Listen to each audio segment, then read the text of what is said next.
আসসালামু আলাইকুম, সবাইকে একবার স্বাগত জানাচ্ছি আমাদের জব মেডিসিন পেজ থেকে। এর আগে আমরা আজকে বিকেল 3টা থেকে একটানা 4 ঘন্টার একটা কিন্তু বিসিএস এর সেমিনার দেখলেন, এবং সেমিনারটা অবশ্যই একটা সুন্দর একটা সেমিনার ছিল আমি বলবো। এবং সেমিনারটা যারা যারা করেছিলেন এবং অনেক কিছু আশা করি আপনারা আজকে শিখতে পারছেন এই সেমিনারটা থেকে। আর আমাদের ইমন স্যার, যিনি পররাষ্ট্র ক্যাডারে 43তম বিসিএস এর, তিনি কিন্তু সেমিনারটা নিলেন, এবং সেমিনারটা যারা মিস করেছেন তারা আবার সেমিনারটা দেখে নিতে পারেন। সেখানে কিন্তু 47তম বিসিএস পরীক্ষা যারা দিবেন তাদের পূর্ণাঙ্গ সাজেশন দেওয়া আছে, পাশাপাশি 48তম বিসিএস পড়াশোনা কিভাবে করবেন সেই সম্পর্কে বিস্তারিত কিন্তু তিনি আলোচনা করেছেন। আজকে আমি বিগত সালে বিসিএস পরীক্ষার প্রশ্ন থাকবে এখানে, বিশেষ করে বিসিএস প্রাইমারি, নিবন্ধন, নন ক্যাডার, এই প্রশ্নগুলো আজকে বেশি থাকবে। তবে বিসিএস এর প্রশ্নগুলো বেশি থাকবে কেন আমি বিসিএস প্রশ্নগুলো বেশি রেখেছি, এর মূল কারণটা হলো বিসিএস পরীক্ষার প্রশ্নগুলাই আমার আদার জবগুলোতে আসে। আজকে প্রশ্নগুলো ব্যাখ্যা সহ আমি পড়িয়ে দিব, যেটা দেখবেন আপনার 47তম বিসিএস পরীক্ষার হলে গিয়ে একদম হুবহু দেখবেন, কমন পাবেন ইনশাল্লাহ, অন্যান্য জব পরীক্ষায় পাবেন। তাহলে দেখি আমরা সেই চাঁদমুখগুলো আবার একবার দেখতে চাই, আমি কে কোথায় কিভাবে আছেন একটু কমেন্টের মাধ্যমে জানিয়ে দিন কে কোন জায়গা থেকে আমাদের লাইভ ক্লাসটা দেখতেছেন। ওকে, বাংলা ক্লাস মানে অনেকদিন পরে পাইলেন ফ্রি ক্লাস, তাই না? গুড। স্যার কেমন আছেন? আমাদের হাবিবুর রহমান বলছেন ভালো আছি ইনশাল্লাহ। ফারহানা শেখ আছেন, আনোয়ার হোসেন আছেন, আমাদের হুমায়ুর আছেন আমাদের সাথে, মনিরুজ্জামান মনির তিনি আছেন আমাদের সাথে যুক্ত হয়েছেন। আর আপনার প্রিয়জনকে একটু মেনশন করে দিন কে, যাতে আপনার প্রিয়জনে দেখতে পারে, কারণ বাংলা একটা খুবই কঠিন একটা বিষয়। বাংলায় কিন্তু পুরো পূর্ণাঙ্গ নম্বর অর্জন করা একটা কঠিন, কারণ অনেকবার ঘুরিয়ে ফিরিয়ে আসে। আর বিসিএস পরীক্ষায় তো একটু কঠিন, কারণ 35-এর ভিতর 20 নম্বর অর্জন করাও বিসিএস পরীক্ষা একটু কঠিন। ঠিক আছে, আমাদের 2025 সালে আমরা যে টার্গেটটা নিয়েছি, সবাইকে আমরা যে শপথ বাক্য পাঠ করেছি যে 2025 সালের ভিতরে আমাদের চাকরি লাগবে। 2025 সালের ভিতরে যারা ক্যাডার হয়েছে চান, যাদের একটা চাকরি দরকার, তারা আজকে ক্লাসটা দেখবেন। পাশাপাশি আপনার প্রিয়জনকে মেনশন করেন এবং আপনি শেয়ার করে দেন একটু। আপনাদের কাছ থেকে আমরা ফ্রি ক্লাসে কিছুই চাই না। দেখেন এত পরিমাণে ক্লাস বাংলাদেশে কোনো অনলাইন প্ল্যাটফর্ম দেয় কিনা আমার সন্দেহ আছে। আপনাদের এই দেখেন দৈনিক মনে হয় 3 বেলা 2 বেলা অ্যাটলিস্ট 2 বেলা আমরা ফ্রি থাকেই, আমাদের দৈনিক আছে, একদম কোনোদিনও মিস হয় না ইনশাল্লাহ। তা দেখি আমাদের আফসানা মিমি, তিনি সালাম দিয়েছেন, ওয়ালাইকুম আসসালাম। জেবা তাসলিম আছে, মমতাজ মিম আছেন আমাদের সাথে। যেভাবে আমাদের প্রজেক্টরে একটু কমেন্টগুলোর ব্যবস্থা করে দেন যাতে আমি কমেন্টগুলো পড়তে পারি। আচ্ছা, আমাদের সামিয়া ইসলাম, স্বপ্না তিনি আছে আমাদের সাথে, এবং সাবিকুন নাহার আফরোজা। স্যার আমি কিশোরগঞ্জ থেকে আছি। আফসানা পূর্ণি তিনি জামালপুর থেকে আছেন আমাদের। বকুল হোসেন আছেন আমাদের মেহেরপুর থেকে। নার্গিস আক্তার নাজো তিনি আমাদের হবিগঞ্জ থেকে যুক্ত হয়েছেন। এরপর দেখেন এই যে মৃত্তিকা মির্জা আছেন আমাদের সাথে, আল হাসিব আছেন আমাদের সাথে, এবং বগুড়া থেকে আব্দুর রাজ্জাক আছেন, এবং সাবিলা ইসলাম, সাবি ইসলাম হাজীগঞ্জ চাঁদপুর থেকে আছেন। আনাস আনসারি তিনি আমাদের বাংলাদেশের দ্বিতীয় রাজধানী নোয়াখালী থেকে আছেন আমাদের। মারিয়া মিতা নূর আছেন আমাদের। কান্তাস সোবা আশামণি আছেন আমাদের সাথে, এবং জেরিন সাদিকা, মাইশা খান, বাহ, মাদকুল্লাহ জামিল নেত্রকোনা থেকে আছেন। আব্দুল হালিম আছেন আমাদের সাথে। মাহফুজুল ইসলাম, কান্তাসিবা, গুড গুড গুড। আচ্ছা, আসলে যেগুলো আমি কমেন্টগুলো দেখতে পাচ্ছি না, একটু কমেন্টগুলো দেখার ব্যবস্থা করেন। আর কে কে আছেন আমাদের সাথে? নোয়াখালী থেকে আছেন আমাদের সাথে অনেকে।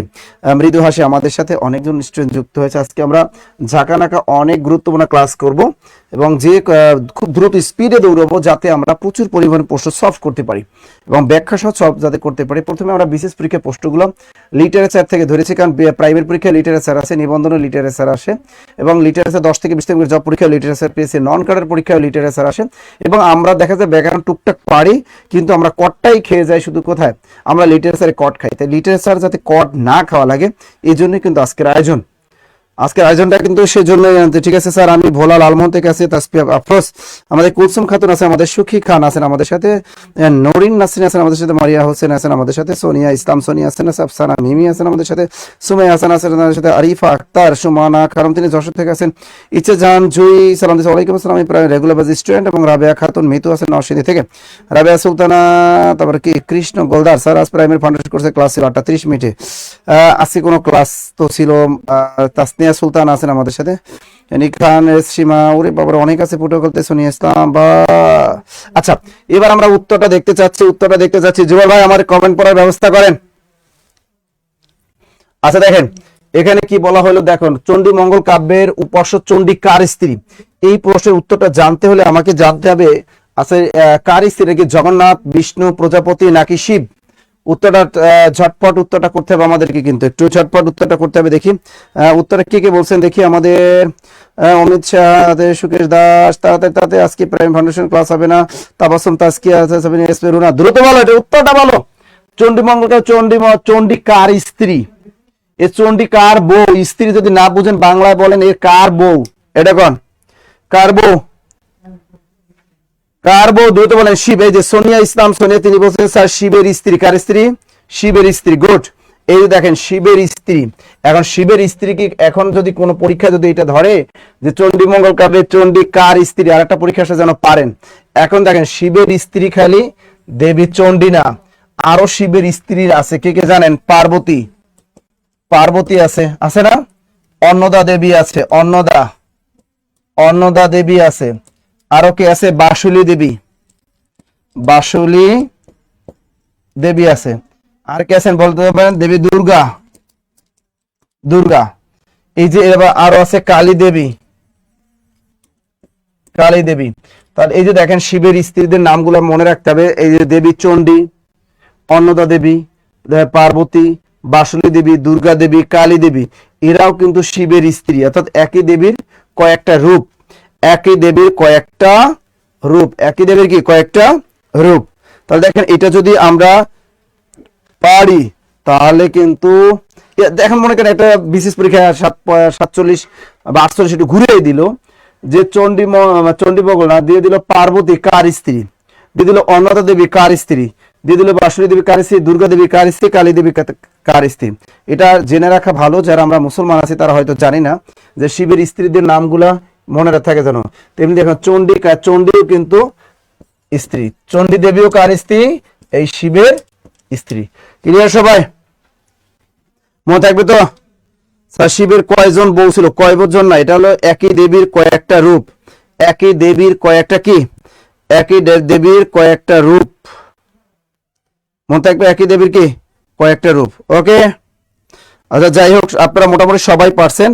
রংপুর থেকে রাকিবুল ইসলাম আছেন আমাদের সাথে, মাশাআল্লাহ মাশাআল্লাহ মাশাআল্লাহ। ওকে, আচ্ছা পরের প্রশ্নটা আমরা চলে যাই। মাশাআল্লাহ পারছেন, থ্যাংক ইউ। পরের প্রশ্নটা আমরা একটু দেখে পারেন কিনা। নিচের কোনটি উপন্যাস নয়? 44তম বিশেষ পরীক্ষার প্রশ্ন। অপশনগুলো বলে দিচ্ছি। দিবারাত্রি কাব্য, শেষের কবিতা, পল্লী সমাজ এবং আছে কবিতার কথা। আপনাদের ঝটপট উত্তর করতে হবে নিচের কোনটি উপন্যাস নয়। প্রশ্ন ভালো করে পড়বেন, তারপর জবাব দেবেন। বলছেন উপন্যাস নয়, ভালো করে জেনে নেন। উপন্যাস নয় বলেছে, কিন্তু উপন্যাস নয়। দ্রুত বলেন, দ্রুত উত্তরটা একটু দ্রুত আশা করতেছি। কি হবে স্যার? একজন দেবীর কয়েকটি রূপ। হ্যাঁ, একজন দেবীর কয়েকটা রূপ। দ্রুত। জনি আক্তার জুই, দিনাজপুর থেকে। দ্রুত দ্রুত দ্রুত। ক নাম্বার? মাতিয়া নূর বলছে দিবারাত্রিকা, বা আন্দাজে ঢিল মারতেছেন। আয়েশা সিদ্দিকা, তিনি বলেছেন কবিতার কথা। দেখে আর কে আর কে আর কে আর কে? আয়েশা সিদ্দিকা কবিতা। শিবের একাধিক বউ ছিল, আমি বলছি সুকেশ দাস, তিনি বলেছেন কবিতার কথা। এবং মহিফুল ইসলাম, তিনি বলছেন শিশের কবিতা। সোনিয়া ইসলাম সোনিয়া, তিনি বলছেন কবিতার কথা। ফারজানা খান, তিনি বলেছেন কবিতার কথা। এবং মার্জিনা খাতুন, তিনি বলেছেন কবিতার কথা। সিদ্ধাতুল মুনতাহ, তিনি বলেছেন কবিতার কথা। একটু খেয়াল করেন এখানে নিচের কোনটি উপন্যাস নয়। তার আগে জানতে হবে উপন্যাস। এই যে দেখেন দিবারাত্রি কাব্য, এটা একটা উপন্যাস। দিবারাত্রি কাব্য উপন্যাসটিকার লিখে রাখেন মানিক বন্দ্যোপাধ্যায়। পরীক্ষা আসতে পারে, যে কোনো পরীক্ষায় ধরে দিতে পারে। মানিক বন্দ্যোপাধ্যায়। তা মানিক বন্দ্যোপাধ্যায়ের বিখ্যাত একটা উপন্যাসের নাম হলো দিবারাত্রি কাব্য। এবার দেখেন শেষের কবিতা, এটাও একটা উপন্যাস। আমরা জানি রবীন্দ্রনাথ ঠাকুরের একটা বিখ্যাত উপন্যাস, রবীন্দ্রনাথ ঠাকুরের বিখ্যাত একটা উপন্যাসের নাম কি? শেষের কবিতা। এবার দেখি আমরা পল্লী সমাজ, এটা আমাদের শরৎ আঙ্কেলের বিখ্যাত, অর্থাৎ শরৎচন্দ্র চট্টোপাধ্যায়ের একটা বিখ্যাত উপন্যাসের নাম কি?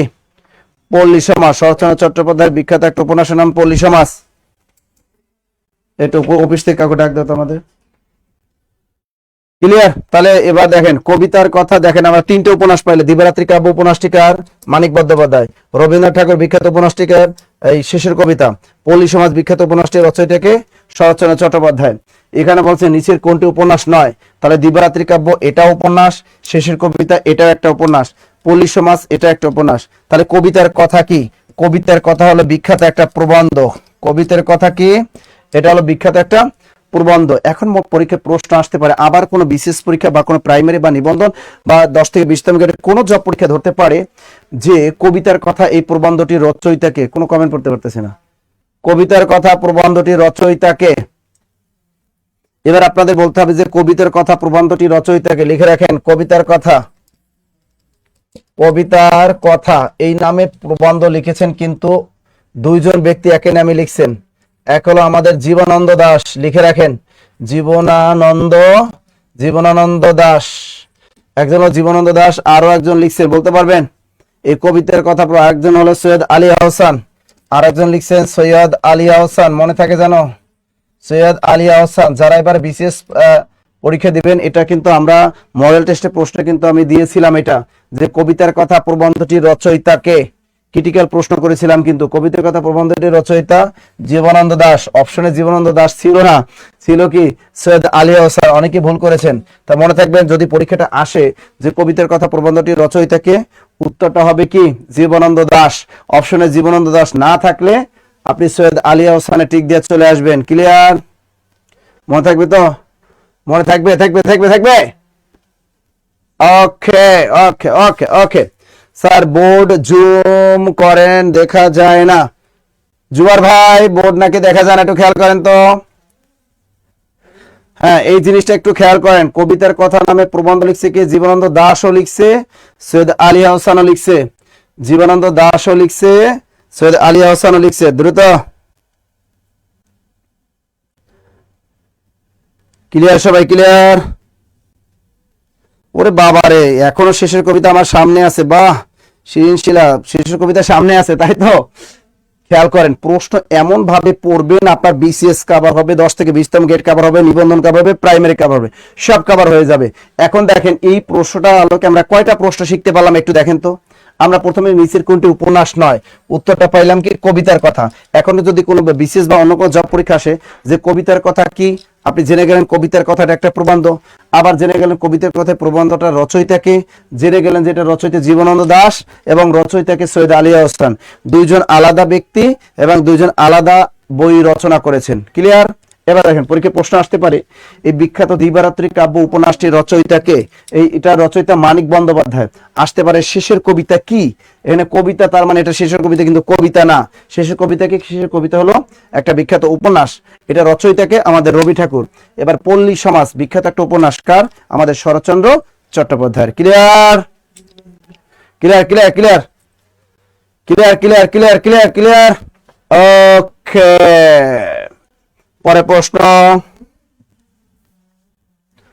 আচ্ছা এটা বলেন বাংলা সাহিত্যের প্রথম মহিলা উপন্যাসিকের নাম কি? একদম সহজ একটা প্রশ্ন দিলাম, সহজ একটা প্রশ্ন, সহজ একটা প্রশ্ন।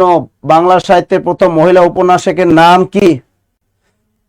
আচ্ছা আপনারা যে বলতেছেন আজকে কি ফাউন্ডেশন কোর্সের ক্লাস আছে আপনাদের, ভালো করে দেখেন, রুটিন দেখেন, রুটিন দেখেন, আপনারা রুটিন দেখেন। বাংলা সাহিত্যে প্রথম মহিলা উপন্যাসিক, এইটা যে না পারবেন তার মতো অভাগা এই পৃথিবীতে আর নাই, এর মতো অভাগা আর কেউ নেই। বাংলা সাহিত্যে প্রথম মহিলা উপন্যাসিকের নাম কি? এটা কি বেগম রোকেয়া কাদম্বরী দেবী, নাকি স্বর্ণকুমারী দেবী, নাকি নুরুন্নাহার ফয়জুন্নেসা? কে হবে? স্বর্ণকুমারী দেবী। উত্তরটা সবাই পারছেন, সবাই পারছেন। এবারে প্রশ্ন আসতে পারে, দেখেন এখান থেকে প্রশ্ন কি কি আসতে পারে। বাংলা সাহিত্যের প্রথম মহিলা উপন্যাসিক আসছে, এখন যদি আসে বাংলা সাহিত্যের প্রথম মহিলা কবিকে বলেন তো। বাংলা সাহিত্যের শ্রেষ্ঠ মহিলা কবিকে, মহিলা কবিকে, উত্তরটা কে পারেন? বাংলা সাহিত্যের শ্রেষ্ঠ মহিলা কবিকে কে পারেন? বাংলা সাহিত্যের শ্রেষ্ঠ মহিলা কবি লিখে রাখেন, বাংলা সাহিত্যের শ্রেষ্ঠ মহিলা কবি পারবেন? বাংলা সাহিত্যের শ্রেষ্ঠ মহিলা কবিকে সুফিয়া কামাল, লিখে রাখেন সুফিয়া কামাল। বাংলা সাহিত্যের শ্রেষ্ঠ মহিলা কবি, আবার বেগম রোকেয়া মাইরেন না, বাংলা সাহিত্যের শ্রেষ্ঠ মহিলা কবিকে সুফিয়া কামাল, দ্রুত লিখে রাখেন। এবার যদি আসে বাংলা সাহিত্যের প্রথম মহিলা কবিকে, বাংলা সাহিত্যের প্রথম মহিলা কবিকে চন্দ্রাবতী, লিখে রাখেন বাংলা সাহিত্যের প্রথম মহিলা কবি, বাংলা সাহিত্যের প্রথম মহিলা কবিকে চন্দ্রাবতী, চন্দ্রাবতী, এটাও আসতে পারে। এবার দেখো বাংলা সাহিত্যের প্রথম অনিয়মিত মহিলা কবি, অনুমিত অনুমিত মহিলা কবি, অনুমিত মহিলা কবি কুক্কুরিপা, দ্রুত লেখেন কুক্কুরিপা, কষ্ট করে লিখে রাখেন ঝটপট ঝটপট ঝটপট। বাংলা সাহিত্যের শ্রেষ্ঠ মহিলা কবি যদি বলে সুফিয়া কামাল লিখে রাখেন। বাংলা সাহিত্যের প্রথম মহিলা কবিকে চন্দ্রাবতী। আর যদি বলে বাংলা সাহিত্যের প্রথম অনুমিত মানে অনুমান করে বলা হয়েছে অনুমিত মহিলা কবি, উত্তরটা হবে কুক্কুরিপা, উত্তরটাকে কুক্কুরিপা। আর যদি বলে নারী জাগরণের অগ্রদূত অথবা নারী জাগরণের পথিকৃৎ অথবা মুসলিম নারী জাগরণের অগ্রদূত অথবা মুসলিম নারী জাগরণের পথিকৃৎ, যদি পরীক্ষা আসে উত্তরটা হবে বেগম রোকেয়া। ভালো করে খেয়াল রাখেন। যদি বলে নারী জাগরণের অগ্রদূত অথবা নারী জাগরণের পথিকৃৎ অথবা মুসলিম নারী জাগরণের অগ্রদূত বা পথিকৃৎ যদি বলে উত্তরটা হবে বেগম রোকেয়া। ক্লিয়ার সবাই? ক্লিয়ার তো? পরের প্রশ্নটা দেখো। আর দেখো, মনসা দেবীকে নিয়ে লেখা বিজয় গুপ্তের মঙ্গল কাব্যের নাম কি? এটা 43তম বিশেষ পরীক্ষা আসছে। কোন বিশেষ পরীক্ষা? 43তম বিশেষ পরীক্ষা আসছে। 43তম বিশেষ পরীক্ষা আসছে। এবার বলেন যে মনসা দেবীকে নিয়ে লেখা বিজয় গুপ্তের মঙ্গল কাব্যের নাম কি? আমরা জানি মধ্যযুগের একটা সাহিত্যের নাম হলো মঙ্গল কাব্য। এই মঙ্গল কাব্য রচনার সূত্রপাত হয় 15 শতকে এবং এর ধারা অব্যাহত থাকে 18 শতক পর্যন্ত। এই মঙ্গল কাব্যের আদি কবি হলো কানাহরি দত্ত এবং মঙ্গল কাব্যের শ্রেষ্ঠ কবিকে ভারতচন্দ্র রায় গুণাকর। এরপর দেখেন, এখান থেকে প্রশ্ন আসতে পারে যে মঙ্গল কাব্যের প্রধান ধারা বা শাখা কয়টি? মঙ্গল কাব্যের প্রধান ধারা হলো 3টি, মনসামঙ্গল, চণ্ডীমঙ্গল, অন্নদামঙ্গল। এর ভিতর আমরা জানি মনসা দেবী অর্থাৎ মনসা দেবী সাপের দেবী, তাকে নিয়ে যারা সাহিত্য রচনা করেছেন সেগুলোকে বলা হয় কি? মনসামঙ্গল কাব্য বা পদ্মপুরাণ বা পদ্মাবতী, এই কাব্যগুলা। ওকে, তো এখানে অনেক কবি সাহিত্যিক এই মনসা দেবীকে নিয়ে কাব্য লিখছে। তার এখানে বলছে মনসা দেবীর লেখা বিজয় গুপ্ত, এই বেটার বাড়ি হলো বরিশাল। এই বিজয় গুপ্তের বাড়ি কোথায়? বরিশাল। এই বেটা একটা বই লিখছে, বইটার নাম কি? মনসামঙ্গল নাকি মনসা বিজয় নাকি পদ্মপুরাণ নাকি পদ্মাবতী? উত্তরটা কি হবে? অনেকে বলতেছেন মনসা বিজয়, আন্দাজে ঢিল মারতেছেন, না বুঝে মারতেছেন, তাই না? অনেকে কিন্তু ঢিল মারতেছেন, না বুঝে ঢিল মারতেছেন। এই না বুঝে ঢিল মারা যাবে না। উত্তরে কি হবে? আন্দাজে ঢিল মারতেছেন। এই জন্য যে আপনাদের যে পড়াশোনা যে ব্যাঘাত আছে সেটা আমি জানি, একটু খেয়াল রাখেন। খালি বলে মনসা বিজয় কাব্যটির রচয়িতা কি জানেন? মনসা বিজয় কাব্যটির রচয়িতা বিপ্রদাস পিপিলাই। এই লোকটার নাম বিপ্রদাস পিপিলাই। দ্রুত লেখো, বিপ্রদাস পিপিলাই। সে মনসা বিজয় নামে একটা কাব্য লিখছে। মনসা বিজয় নামে একটা কি লিখছে? কাব্য। তাই মনসা বিজয় কাব্যটির রচয়িতাকে বিপ্রদাস পিপিলাই। লিখে রাখো। যারা আন্দাজে ঢিল মারছেন তারা লিখে রাখেন, আন্দাজের যারা ঢিল মারছেন তারা লিখে রাখেন। মনসা বিজয় কাব্যটির রচয়িতা বিপ্রদাস পিপিলাই। তাই এইবার এটা মনসা বিজয় নামে বিজয় গুপ্ত কি লিখছে? এটা কখনোই লেখে নাই। আন্দাজে ঢিল মারা যাবে না। তাহলে মনসা বিজয় কাব্যটি রচয়িতাকে বিপ্রদাস পিপিলাই। এখন দেখেন, এই মনসা বিজয় নিয়ে লেখা বিজয় গুপ্তের মঙ্গল কাব্যের নাম হলো পদ্মপুরাণ। কার কার হয়েছে বলো? পদ্মপুরাণ। কারা কারা টিক দিলা? উত্তরটা হবে পদ্মপুরাণ। চাকরি কেমনে হইবে কও? পড়াশোনাই করো না তোমরা, পড়াশোনাই করতেছেন না। পড়াশোনা না করে চাকরি হবে কেমনে বলেন? এই যে মনসা দেবীকে নিয়ে বিজয় গুপ্তের মঙ্গল কাব্যের নাম কি? পদ্মপুরাণ। এখন দেখো, এই পদ্মপুরাণ নামে আরো অনেক কবি সাহিত্যিক কিন্তু তারা কি করছেন? এই মনসা মঙ্গল এর কাব্য রচনা করছেন পদ্মপুরাণ নামে। এবার আমরা দেখে আসি আর কে কে আছে। দেখেন, এই বিজয় গুপ্ত 1 নম্বরে এই পদ্মপুরাণ কাব্যটা কে কে লিখছে একটু দেখো। অনেক সময় পরীক্ষায় ঘুরে ঘুরে আসবে, তখন কি করবা? তা কাব্যটার নাম কি? পদ্মপুরাণ। এই পদ্মপুরাণ এই কাব্যটা কে কে লিখছে দেখো। 1 নম্বরে কে লিখছে? বিজয় গুপ্ত। কি লিখতে পারি? বিজয় গুপ্ত এই বেটাই লিখছে। আর একজন রাইটার নাম জানি আমরা, নারায়ণ দেব।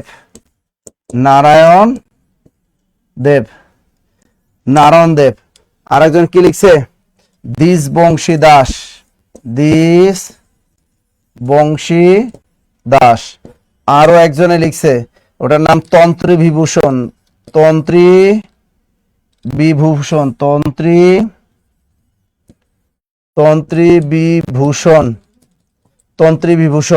এই চারজন ব্যক্তি পদ্মপুরাণ নামে কাব্য লিখছে। তো এখানে বলছে মনসা দেবীকে নিয়ে বিজয় গুপ্তের কাব্যের নাম, উত্তরটা হবে পদ্মপুরাণ। এখন দেখো বিজয় গুপ্ত উনি পদ্মপুরাণ নামে মনসা দেবীকে নিয়ে কাব্য লিখছে, এবং নারায়ণ দেব এ বেটায় কিন্তু পদ্মপুরাণ নামে কাব্য লিখছে।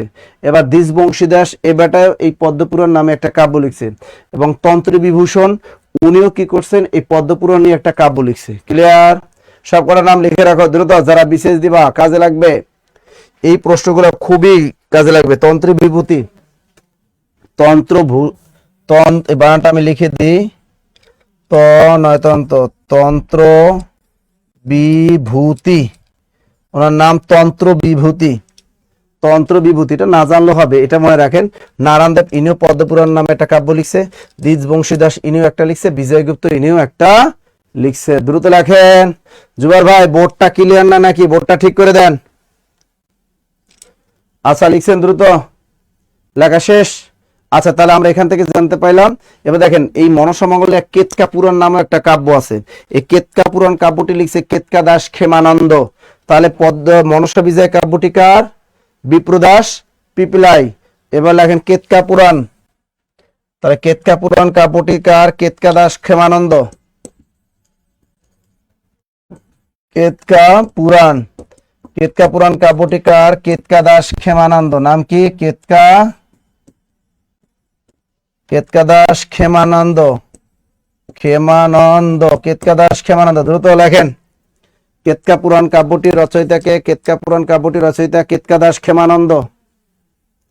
দ্রুত লেখেন। পড়াশোনা আর করি না এজন্য মনেই থাকে না, এটা কোনো কথা?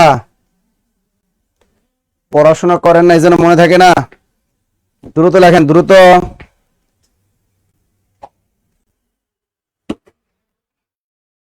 পরের প্রশ্নটা চলে যাই আমরা। আচ্ছা পরের প্রশ্ন ঝটফট। জীবন থেকে নেয়া চলচ্চিত্রের পরিচালককে? 39তম বিশেষ পরীক্ষার প্রশ্ন। যে জীবন থেকে নেয়া এই বিখ্যাত চলচ্চিত্রটির পরিচালক আমজাদ হোসেন, আলমগীর হোসেন, জহির রায়হান নাকি সুভাষ দত্ত? এই সুভাষ দত্তের একটা বিখ্যাত চলচ্চিত্র আছে অরুণোদয়ের অগ্নিসাক্ষী। অরুণোদয়ের অগ্নিসাক্ষী, অরুণোদয়ের অগ্নিসাক্ষী, অরুণোদয়ের কি? অরুণোদয়ের অগ্নিসাক্ষী, অরুণোদয়ের অগ্নিসাক্ষী এই বিখ্যাত চলচ্চিত্রের রচয়িতাকে? সুভাষ দত্ত। দ্রুত লেখো, সুভাষ দত্ত। অরুণোদয়ের অগ্নিসাক্ষী সুভাষ দত্ত। এখন দেখেন জীবন থেকে নেওয়া চলচ্চিত্রটির পরিচালককে? জহির রায়হান। অনেকেই পেরেছেন, এটা হলো ভাষা আন্দোলন ভিত্তিক একটা চলচ্চিত্র। তারপরে কি প্রশ্ন আসতে পারে ভাষা আন্দোলন ভিত্তিক প্রথম চলচ্চিত্রের নাম কি? এই ভাষা আন্দোলন ভিত্তিক প্রথম চলচ্চিত্রের নাম জীবন থেকে নেয়া। এই চলচ্চিত্রটি মুক্তি পায় 1970 সালে।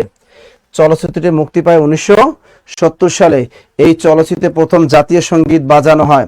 পরীক্ষায় প্রশ্ন আসতে পারে যে বাংলা কোন চলচ্চিত্রে প্রথম আমাদের জাতীয় সঙ্গীত বাজানো হয়? সেটা হলো জীবন থেকে নেয়া। আসতে পারে জীবন থেকে নেয়া এটি কোন ধরনের চলচ্চিত্র? এটি হলো ভাষা আন্দোলন ভিত্তিক চলচ্চিত্র, আর এটাই হলো ভাষা আন্দোলন ভিত্তিক প্রথম চলচ্চিত্র। এবার দেখেন এই চলচ্চিত্রে মুক্তি পায় কত সালে? এটি মুক্তি পায় 1970 সালে। কত সালে? 1970 সালে। মনে থাকবে? মনে থাকবে? হ্যাঁ। ধীরে বয় মেঘনা, আলমগীর কবির, এর সাথে একটা নাম আছে আলমগীর কবির। তা আলমগীর কবির কি কি ধরনের সিনেমা নির্মাণ করছেন? হ্যাঁ, ধীরে বহে মেঘনা, ধীরে বহে মেঘনা বিখ্যাত একটা চলচ্চিত্র। আর একটা আছে সূর্যকন্যা। ধীরে বহে মেঘনা ওই একটাই পরীক্ষায় বেশি আসে, সূর্যকন্যা। আর একটা কি আছে? সূর্যকন্যা। আরো একটা চলচ্চিত্র আছে মুক্তিযুদ্ধ বিখ্যাত, সূর্যকন্যা। তাহলে আলমগীর কবির বিখ্যাত দুটো মুক্তিযুদ্ধ ভিত্তিক চলচ্চিত্র, ধীরে বহে মেঘনা, আর একটা কি? আর একটা হলো সূর্যকন্যা, আর একটা হলো সূর্যকন্যা। দ্রুত লেখেন। একটু জুবাইর ভাই ডাক দিয়ে তো অফিস থেকে, জুবাইর ভাই ডাকতে হতো। দ্রুত লেখো। একটা হলো ধীরে বহে মেঘনা, একটা সূর্যকন্যা। দ্রুত। তাহলে আমরা সুভাষ দত্তের বিখ্যাত একটা চলচ্চিত্রের নাম পাইলাম অরুণোদয়ের অগ্নিসাক্ষী। তাহলে জীবন থেকে নেওয়া চলচ্চিত্রের মুক্তি পায় কত সালে? 1970 সালে। এই চলচ্চিত্রের প্রথম জাতীয় সঙ্গীত বাজানো হয়। লেখা শেষ। লেখা শেষ স্যার। মনসামঙ্গল কাব্যের জনপ্রিয় কবি কে? বিজয় গুপ্ত। মনসামঙ্গল কাব্যের শ্রেষ্ঠ কবি এবং অন্যতম জনপ্রিয় কবি বিজয় গুপ্ত। লেখা ক্লিয়ার বোর্ডে দেখা যাচ্ছে না কেন? ওই আমি তো এই যে রেজিস্ট্রেশনটা দেখতেই পাই না। হ্যাঁ, দ্রুত লেখেন। আচ্ছা, পরের প্রশ্নটা দেখেন। পরের প্রশ্নটা কি দেখেন, এখানে আছে খনার বচনের মূল ভাব কি? 39তম বিশেষ পরীক্ষার প্রশ্ন। খনার বচনের মূল ভাব কি? 39তম বিশেষ পরীক্ষার প্রশ্ন। কে পারেন দেখি? খনার বচনের মূল ভাব কি? দ্রুত বলেন। খনার বচনের মূল ভাব কি? এটা অনেকে ভুল আছে, ভুল জানেন। লৌকিক প্রণয় সঙ্গীত, শুদ্ধ জীবনযাপন রীতি, সামাজিক মঙ্গলবোধ, নাকি রাষ্ট্র পরিচালনা রীতি? জুবুর ভাই নাই? দ্রুত। যাই হোক, এটা ক্লিয়ার করে দেয় একেবারে। আচ্ছা, এটা বলে খনার বচনের মূল ভাব কি? দ্রুত।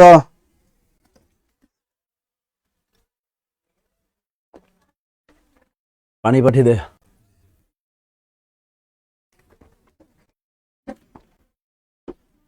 খনার বচনের মূল ভাব কি? সবাই বলছে জান্নাত মামা। তাসফিক লেখাটা আনসার আমার বাপের নাম আমজাদ হোসেন, উনি কিছু লেখেননি। আচ্ছা, আমজাদ হোসেনের চলচ্চিত্র লিখছে। তাসলিমা, সে অনেক আমজাদ হোসেন অনেক ডিপ জলের ছবি বানাইছে, বুঝছেন? ডিপ জল। শুদ্ধ জীবনযাপন, গুড। এটা হবে, এটা আমরা অনেক বই দেখছি সামাজিক মঙ্গলবোধ, এটা ভুল। উত্তরটা হবে শুদ্ধ জীবনযাপন রীতি। খনার বচন শুদ্ধ জীবনযাপন রীতি, এটা হলো প্রাচীন যুগের একটা সাহিত্য, ডাক ও খনার বচন। কিন্তু এটা বিকাশ লাভ করে মধ্যযুগে গিয়ে এই ডাক ও খনার বচনে বিকাশ লাভ করে। ঠিক আছে। কৃষি ও আবহাওয়ার কথা প্রাধান্য পেয়েছে কোথায়? খনার বচনে। এই প্রশ্নটা লিখে রাখেন। কৃষি ও আবহাওয়ার কথা প্রাধান্য পেয়েছে খনার বচনে। কৃষি ও আবহাওয়া, কৃষি ও আবহাওয়ার কথা প্রাধান্য পেয়েছে। কৃষি ও আবহাওয়ার কথা প্রাধান্য পেয়েছে কোথায়? কৃষি ও আবহাওয়ার কথা প্রাধান্য পেয়েছে খনার বচনে। দ্রুত লেখেন। কৃষি ও আবহাওয়ার কথা প্রাধান্য পেয়েছে খনার বচনে। কৃষি ও আবহাওয়ার কথা প্রাধান্য পেয়েছে কোথায়? খনার বচনে। দ্রুত লেখেন। খনা ছিলেন প্রাচীন জ্যোতির্বিদ, কৃষিবিদ ও গণিত পারদর্শী এক প্রাচীন মহিলা। খনা ছিলেন প্রাচীন জ্যোতির্বিদ, কৃষিবিদ ও গণিত পারদর্শী এক প্রাচীন মহিলা। এই কথাটা লিখে রাখেন। খনা ছিলেন প্রাচীন জ্যোতির্বিদ, কৃষিবিদ ও গণিত পারদর্শী এক প্রাচীন মহিলা। কিন্তু আধুনিক গবেষণায় দেখা গেছে যে খনা কোনো প্রাচীন মহিলা ছিলেন না, অর্থাৎ কৃষক জীবনের বাস্তব অভিজ্ঞতাই হলো খনার বচন। তথ্যসূত্র বাংলা একাডেমি, বাংলা সাহিত্যের ইতিহাস, 2য় খণ্ড বইয়ে সুন্দর মতো লেখা আছে যে খনা আসলে কোনো প্রাচীন মহিলা ছিলেন না, অর্থাৎ কৃষক জীবনের বাস্তব অভিজ্ঞতাই হলো খনার বচন। লিখছেন? এটা লিখছেন? খনার বচন সম্পর্কে 2-একটা লাইন লিখে রাখেন। তা খনা ছিলেন কে? খনা ছিলেন প্রাচীন জ্যোতির্বিদ, কৃষিবিদ ও গণিত পারদর্শী এক প্রাচীন মহিলা। মনে থাকবেন। কিন্তু আধুনিক গবেষণায় দেখা গেছে খনা কোনো প্রাচীন মহিলা ছিলেন না, অর্থাৎ কৃষক জীবনের বাস্তব অভিজ্ঞতাই হলো কি? খনার বচন। কৃষক জীবনের বাস্তব অভিজ্ঞতাই হলো খনার বচন। পরের প্রশ্ন বলেন, জীবনানন্দ দাশকে নির্জনতম কবি বলে আখ্যায়িত করেন কে? 39তম বিশেষ পরীক্ষার প্রশ্ন। উত্তরটা ঝটপট বলেন। খনার বচন, ডাকের বচন সম্পর্কে বিসিএস এর ক্লাসে বিস্তারিত পড়িয়ে দিব। বেসিক ক্লাসে যারা বিসিএস ম্যারাথন কোর্সে ভর্তি হয়েছেন ওই ক্লাসে বিস্তারিত বলে দেব ইনশাআল্লাহ। যারা 48তম বিসিএস কোর্সে ভর্তি হয়েছে ওই ক্লাসে আমরা বিস্তারিত ডাক ও খনার বচন সম্পর্কে পড়িয়ে দেব ইনশাআল্লাহ। এখানে বলছে জীবনানন্দ দাশকে অনেক অনেক কবি সাহিত্যিক উদাহরণ দিয়েছে। তাকে বলা হয়, জীবনানন্দ দাশকে বলা হয় পরাবাস্তব কবি, রূপসী বাংলার কবি, তিমির হননের কবি, ধূসরতার কবি। এগুলো সব কার? এই যে রূপসী বাংলার কবি, তিমির হননের কবি, তারপর পরাবাস্তব কবি, সে কে? সে হলো আমাদের নির্জনতার কবি জীবনানন্দ দাশ।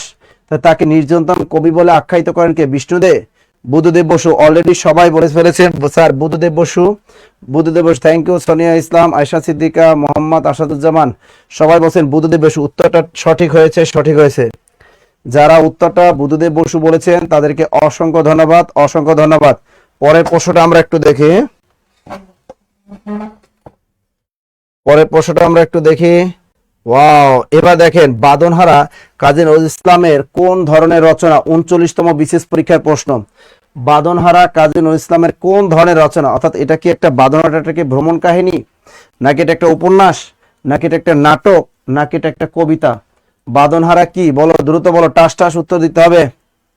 আরেকজন কাছে সেলিম রেজা কায় রবি ঠাকুর, আন্দাজে ঢিল মারতেছেন। হ্যাঁ, এটা কি বাঁধনহারা কাজী নজরুল ইসলামের কি এটা বলেন তো? কি হবে? শাহনাজ রহমতুল্লাহ উপন্যাস, মেঘলা আকাশ উপন্যাস, বাহ বাহ বাহ বাহ, হুমায়ুন আহমেদ উপন্যাস, শাকিলা বলছে ঘট। শোনেন, আজকে আমরা যে সেমিনারটা নিলাম বিসিএস পরীক্ষায় শুধু লেগে থাকেন, জব মেডিসিনের সাথে লেগে থাকেন, আর কিচ্ছু লাগতো না। জব মেডিসিনের যে বইগুলো দিই আমরা, বইগুলো পরে নিয়মিত আমাদের নিয়মিত পেইড বেজের ক্লাসগুলো, বেসিক ক্লাসগুলো করেন। ইনশাল্লাহ আপনি টার্গেট নেন বিসিএস পরীক্ষা 130 200 ভিতরে 130 রাখলে আপনার বিসিএস ওভারকাম। আর প্রাইমারি পরীক্ষায় চান্স পেতে আমাদের 70+ নম্বর রাখতে হবে, কারণ 75 ভিতরে 70+ নম্বর রাখা মানে আমার চাকরিটা প্রাইমারি নিশ্চিত। মনে থাকে জানো, নিবন্ধন পরীক্ষায় আমরা কেন 40 পাবো? আমরা নিবন্ধন পরীক্ষা আমরা 100-র ভিতরে 70-80 এমনিতেই পাবো, টেনশন আর কোনো কারণ নেই। এখন দেখেন আমাদের কাজী নজরুল ইসলাম আমাদের বাংলা, তাকে বলা হয় জাতীয় কবি, তাই না? তাকে জাতীয় কবি বলা হয় বাংলাদেশের। এখন দেখেন তিনি কিন্তু 3টা উপন্যাস লিখছে। দেখেন আমি অনেকবার এটা আপনাদের শিখাইছি, বামরিকু 3টা উপন্যাস লিখছে। প্রথমে লিখছে, তার প্রথম রচিত উপন্যাসের নাম কি? বাঁধনহারা। তার দ্বিতীয় এবং শ্রেষ্ঠ উপন্যাসের নাম মৃত্যু ক্ষুধা। মৃত্যু ক্ষুধা এটা হলো তার দ্বিতীয় এবং শ্রেষ্ঠ উপন্যাস। তার সর্বশেষ উপন্যাসের নাম হলো কুহেলিকা। কুহেলিকা। তা দেখেন এই কাজী নজরুল ইসলাম আমাদের মোট 3টা উপন্যাস লিখছে। কয়টা? 3টা। প্রথম বাঁধনহারা, দ্বিতীয় এবং শ্রেষ্ঠ উপন্যাস মৃত্যু ক্ষুধা, এবং তার সর্বশেষ উপন্যাসের নাম কোহেলিকা। দ্রুত লেখা, শর্টকাট, বামরিকু, দ্রুত দ্রুত। এই 3টা উপন্যাস কে লিখছে? আমাদের কাজী নজরুল ইসলামের 3টা উপন্যাস, বাঁধনহারা, মৃত্যু ক্ষুধা, কুহেলিকা। কোনো আবার বিসিএস বা অন্য কোনো জব পরীক্ষা যদি ধরে, কাজী নজরুল ইসলামের শ্রেষ্ঠ উপন্যাস কোনটা? মৃত্যু ক্ষুধা। আসতে পারে কাজী নজরুল ইসলামের সর্বশেষ প্রকাশিত উপন্যাস কোনটা? কুহেলিকা। আসতে পারে কাজী নজরুল ইসলামের প্রথম প্রকাশিত উপন্যাস কোনটা? উত্তরটা বাঁধনহারা। ক্লিয়ার সবাই? স্যার প্রাইমারিতে ভর্তি এখন আর আগের মতো ক্লাস পাই না, পারবা কেমনে? সারাদিন যদি রাস্তায় টই টই করে ঘুরে ফেলাও, পাবা কেমনে? ঠিক মতো ক্লাস করবো না, তাহলে পাবা কেমনে? অফিসে ফোন দাও, হয়তো গ্রুপ থেকে আউট হয়ে গেছো তুমি। লেখা শেষ। বছরে যারা একবার ক্লাসে ঢুমারবেন তাদের চাকরি তো জীবনে হইতো না। এবার দেখেন, রবীন্দ্রনাথ, ঝিনাইদহ, শিলাইদহ ছাড়া রবি ঠাকুর বাংলাদেশে আর কোন অঞ্চলে অবস্থান করতেন বলেন? এটা প্রাথমিক শিক্ষা অধিদপ্তরের সহকারী উপজেলা থানা শিক্ষা অফিসার এটিও নিয়োগ পরীক্ষা 2016 সালের প্রশ্ন। শিলাইদহ ব্যতীত রবীন্দ্রনাথ ঠাকুর বাংলাদেশে আর কোন অঞ্চলে অবস্থান করতেন? নামটা বলেন দেখি, কে আগে উত্তরটা করতে পারে? এটা কুমিল্লা, প্রতিশর, খুলনা, নাকি ঢাকার সাভারে? দ্রুত বলে, উত্তরটা বলেন। ওরে বাবারে, আসমাল হোসেন লিখছে তিনি রান্না করেন আর ক্লাস করেন। দ্রুত বলেন। কুমিল্লা বলছে রবি ঠাকুর। শোনেন, কুমিল্লা ছিল আমাদের কাজী নজরুল, কারণ কাজী নজরুল গার্লফ্রেন্ডের বাড়ি কোথায়? কুমিল্লা। কাজী নজরুল ইসলামের বউ মানে তার শ্বশুর বাড়ি কোথায়? কুমিল্লা। এই কুমিল্লার সাথে আমাদের রবীন্দ্রনাথ ঠাকুরের কোনো কিছুই নাই, কিছুই নাই, এটা নিশ্চিত থাকে, এখানে কিছুই নাই। আর খেয়াল করেন, সাভারেও কিছু নাই, সাভারেও কিছু নাই। এবার দেখেন, খুলনা হলো তার শ্বশুর বাড়ি, অর্থাৎ রবি ঠাকুরের পৈতৃক নিবাস, আদি পৈতৃক নিবাস কোথায়? খুলনা। তার শ্বশুর বাড়ি কোথায়? খুলনা।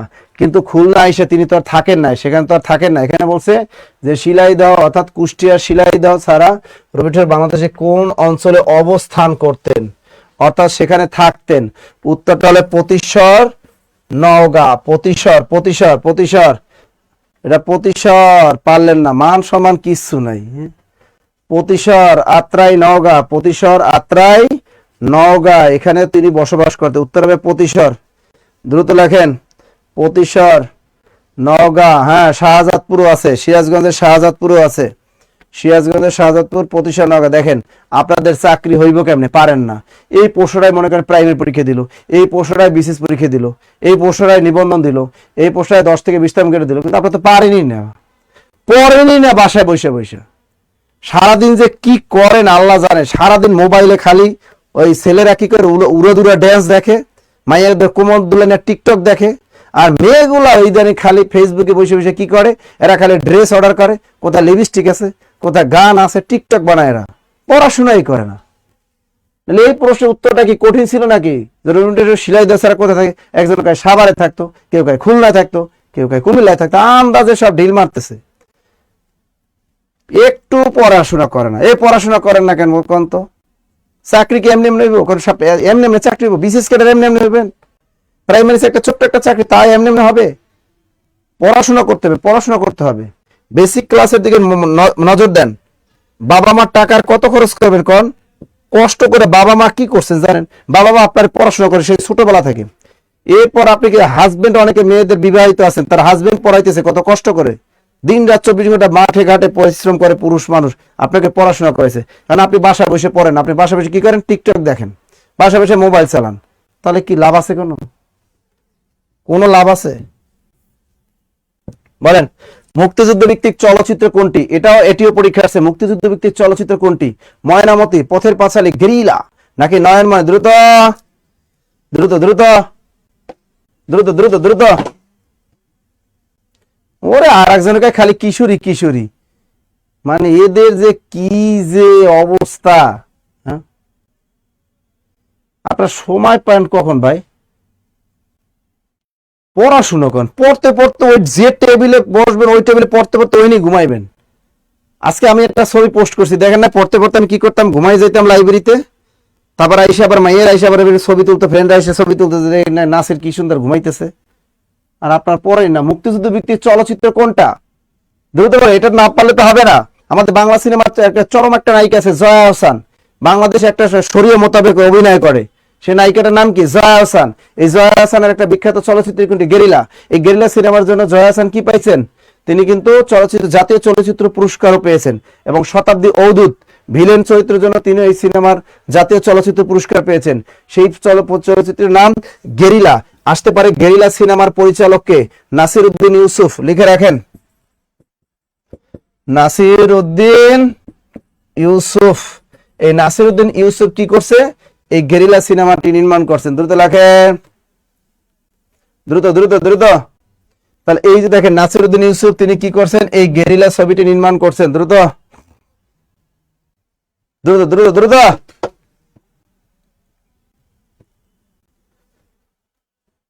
নাইসের ক্লাস করে মাথা নষ্ট হয়ে যায়, এটা কথা। এত কনফিউশন প্রশ্নগুলা এত সুন্দর করে বুঝাই দিই আপনাদেরকে। পরীক্ষার হলে যখন টাস টাস টাস করে জবাব দিবেন, টিক দিবেন, তখন তো মনে পড়বে আমার কথা। তাহলে এখন দেখেন এখানে কি পাইলাম? মুক্তিযুদ্ধ ভিত্তিক চলচ্চিত্র কোনটি? এই আর পথের পাঁচালী সিনেমাটিকার সত্যজিৎ রায়ের একটা বিখ্যাত চলচ্চিত্র হলো পথের পাঁচালী। তাহলে নাসির উদ্দিন ইউসুফের বিখ্যাত একটা মুক্তিযুদ্ধ ভিত্তিক চলচ্চিত্রের নাম কি? Guerrilla guerrilla guerrilla. মনে থাকবে? Guerrilla guerrilla guerrilla guerrilla guerrilla goat. এই তো পরেরটা বলো। কাজী নজরুল ইসলামের প্রবন্ধ সংকলন কোনটি? দেখেন, এটা একটা এটিও নিয়োগ পরীক্ষার প্রশ্ন, এটিও নিয়োগ পরীক্ষার প্রশ্ন, নন ক্যাডার পিএসসির অধীনে। কাজী নজরুল ইসলামের প্রবন্ধ সংকলন, কথাটা ভালো করে বুঝবেন, তারপর উত্তর দিবেন। প্রবন্ধ বলছে কিন্তু, অপশন আছে শিউলি মেলা, আছে অগ্নিবীণা, আছে রুদ্রমঙ্গল, আছে ব্যথার দান। উত্তরটা টাস টাস। লিজা আক্তার, শরিয়া মোতাবেক ছবিকার। হ্যাঁ, জয়া আহসান বাংলাদেশের সবচেয়ে বড় পর্দানশীল নারী, বাংলাদেশের সবচেয়ে পর্দানশীল নায়িকা বলা হয় কাকে? জয়া আহসানকে। অনেক সুন্দর সুন্দর ছবি করে তিনি। দ্রুত ভারজান, আমি কি স্যার আপনার নাম নিলেই মনে হয়ে যাবে? হ্যাঁ, দ্রুত দ্রুত। একজনে বলছে ব্যথার দান, আমাদের হুমায়ুন আহমেদ, তিনি বলছে ব্যথার দান। একজনে বিপ্লব বলছেন অগ্নিবীণা, তার জন্য কোচিং এ ভর্তি হয়েছে স্যার। কৃষ্ণ গলদার রুদ্রমঙ্গল, আমাদের তাইব ভাইয়া বলছেন রুদ্রমঙ্গল। এবার কি আছেন মোহাম্মদ আসাদুল অনিক, তিনি বলছেন গ রুদ্রমঙ্গল।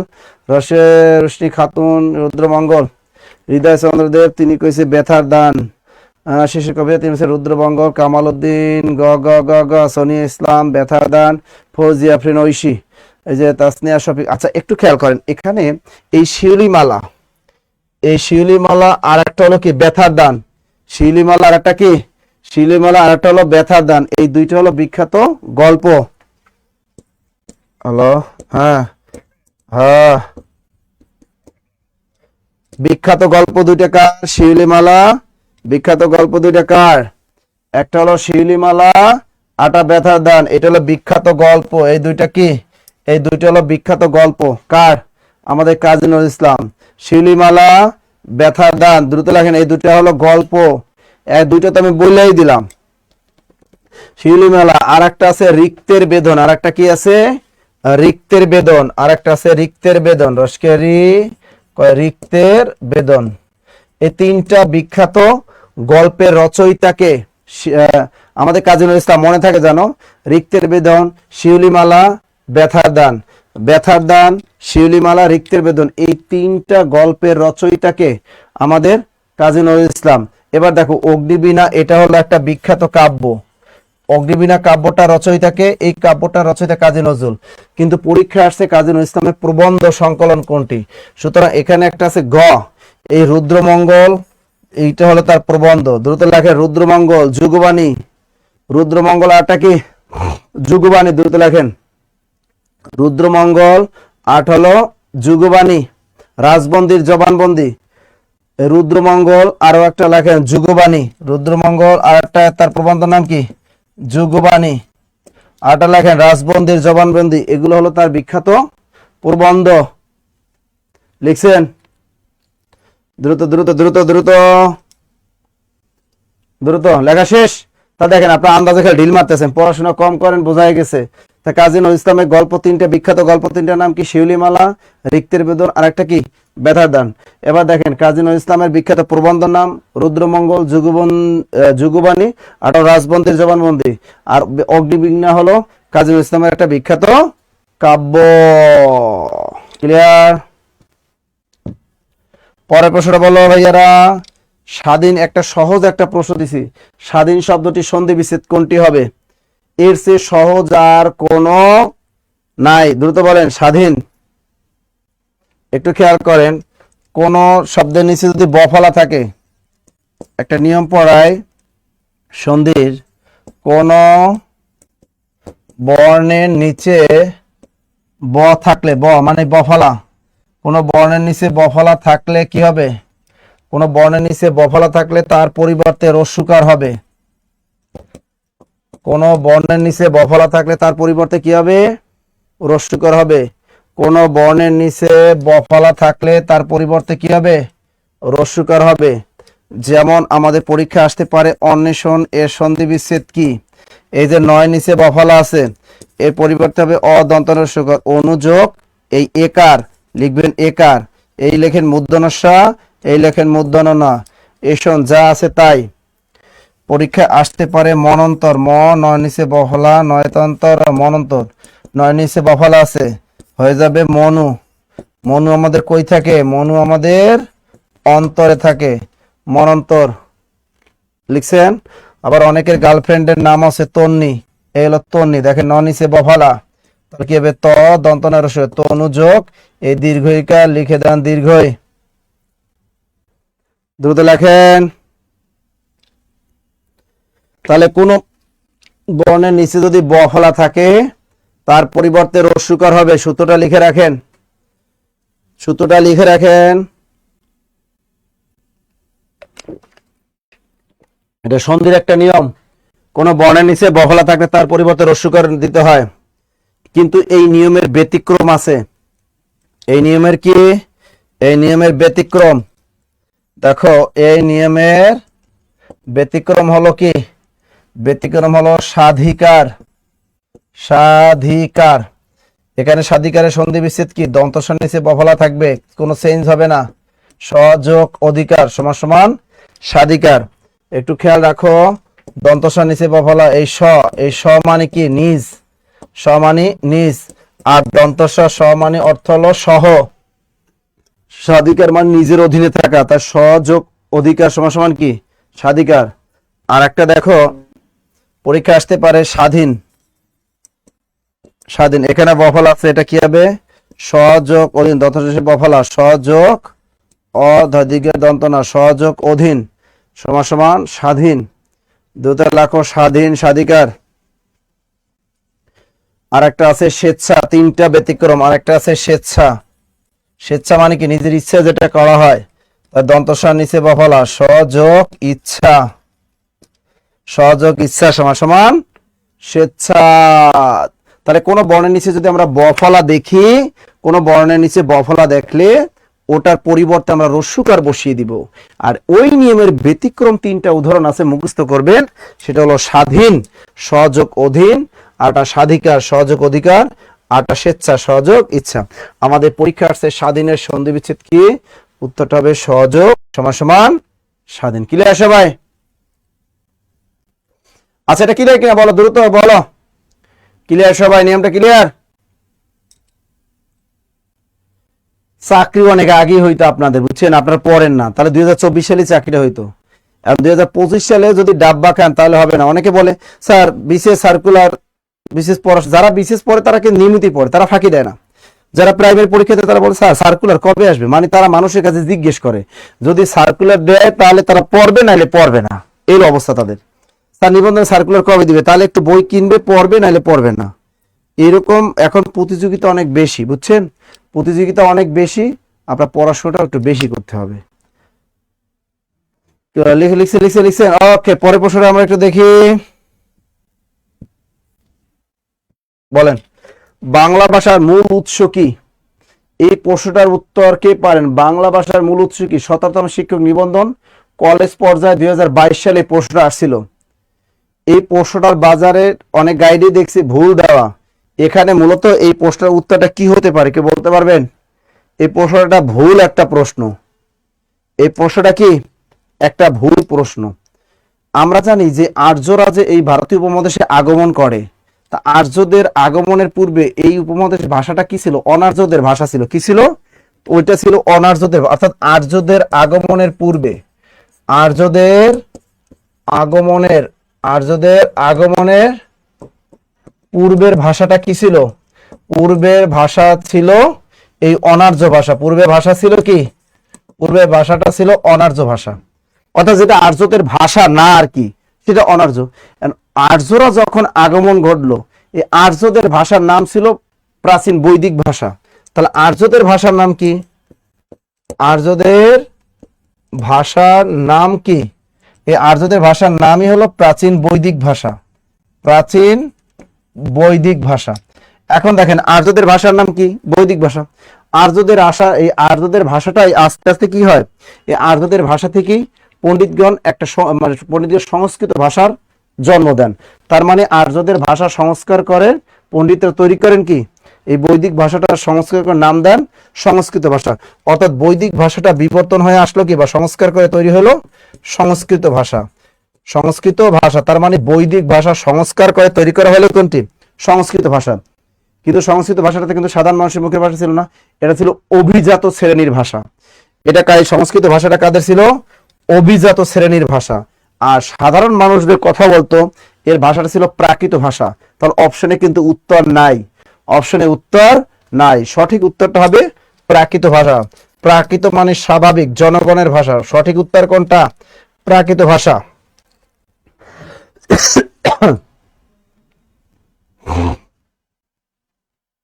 দ্রুত লিখছেন? হ্যাঁ, বিশেষ অ্যাপ্লিকেশন স্টার্ট হয়েছে। এইটা পরীক্ষায় ভালো করে খেয়াল রাখেন, এই ধরনের প্রশ্ন আসলে পরীক্ষা উত্তর দেওয়া যাবে না। এই বৈদিক মারবেন, আপনার বলছে কি বাংলা ভাষার মূল উৎস, বাংলা ভাষার মূল উৎস কি বৈদিক ভাষা হবে, এনে টিক দিবেন আন্দাজে, এটা তো হবে না। বেদের ভাষাকে বলা হয় আবার বৈদিক, বেদের ভাষাকে বৈদিক ভাষা। বৈদিক ভাষা কাদের? আর্যদের ভাষা। ওই আর্যদের ভাষা বৈদিক ভাষা রূপান্তরে তৈরি হয়েছে সংস্কৃত ভাষা। সংস্কৃত মৃত ভাষা। অনেকে পণ্ডিত মনে করেন যে এই সংস্কৃত ভাষা থেকে বাংলা ভাষার জন্ম, আসলে সেটা ভুল তথ্য। কারণ তখন ওই সংস্কৃত এই ভাষাটাই ছিল অভিজাত শ্রেণী ভাষা, আর আর্যদের আগমনের পূর্বে ভাষা ছিল অনার্য ভাষা। তো উত্তর এটাও হবে না, এটাও হবে না, হিন্দি ভাষা হবে না, উড়িয়া হবে না, উত্তর একটাও না। তার বাংলা ভাষা আমরা জানি যে পৃথিবীর একটা কাল্পনিক ভাষার নাম হলো ইন্দো ইউরোপীয় ভাষা বংশ। এই ইন্দো ইউরোপীয় ভাষা বংশের প্রধান দুইটা শাখা ছিল, একটা হলো কেন্তুম আর একটা শতম। এই শতম শাখা থেকেই বিবর্তন হয়ে কিন্তু আমাদের বাংলা ভাষার জন্ম লাভ করেছে, যেটা আমি বারবার বলি আপনাদেরকে। তাই বাংলা ভাষার উৎপত্তি হয়েছে কোন ভাষা থেকে একটু দেখো, সেটা হলো প্রাকৃত ভাষা থেকে। কোন ভাষা থেকে? প্রাকৃত ভাষা। তার পরীক্ষা যদি প্রশ্ন আসে বাংলা ভাষার মূল উৎস কি, উত্তরটা হবে প্রাকৃত ভাষা। প্রাকৃত ভাষা, মনে থাকে জানো?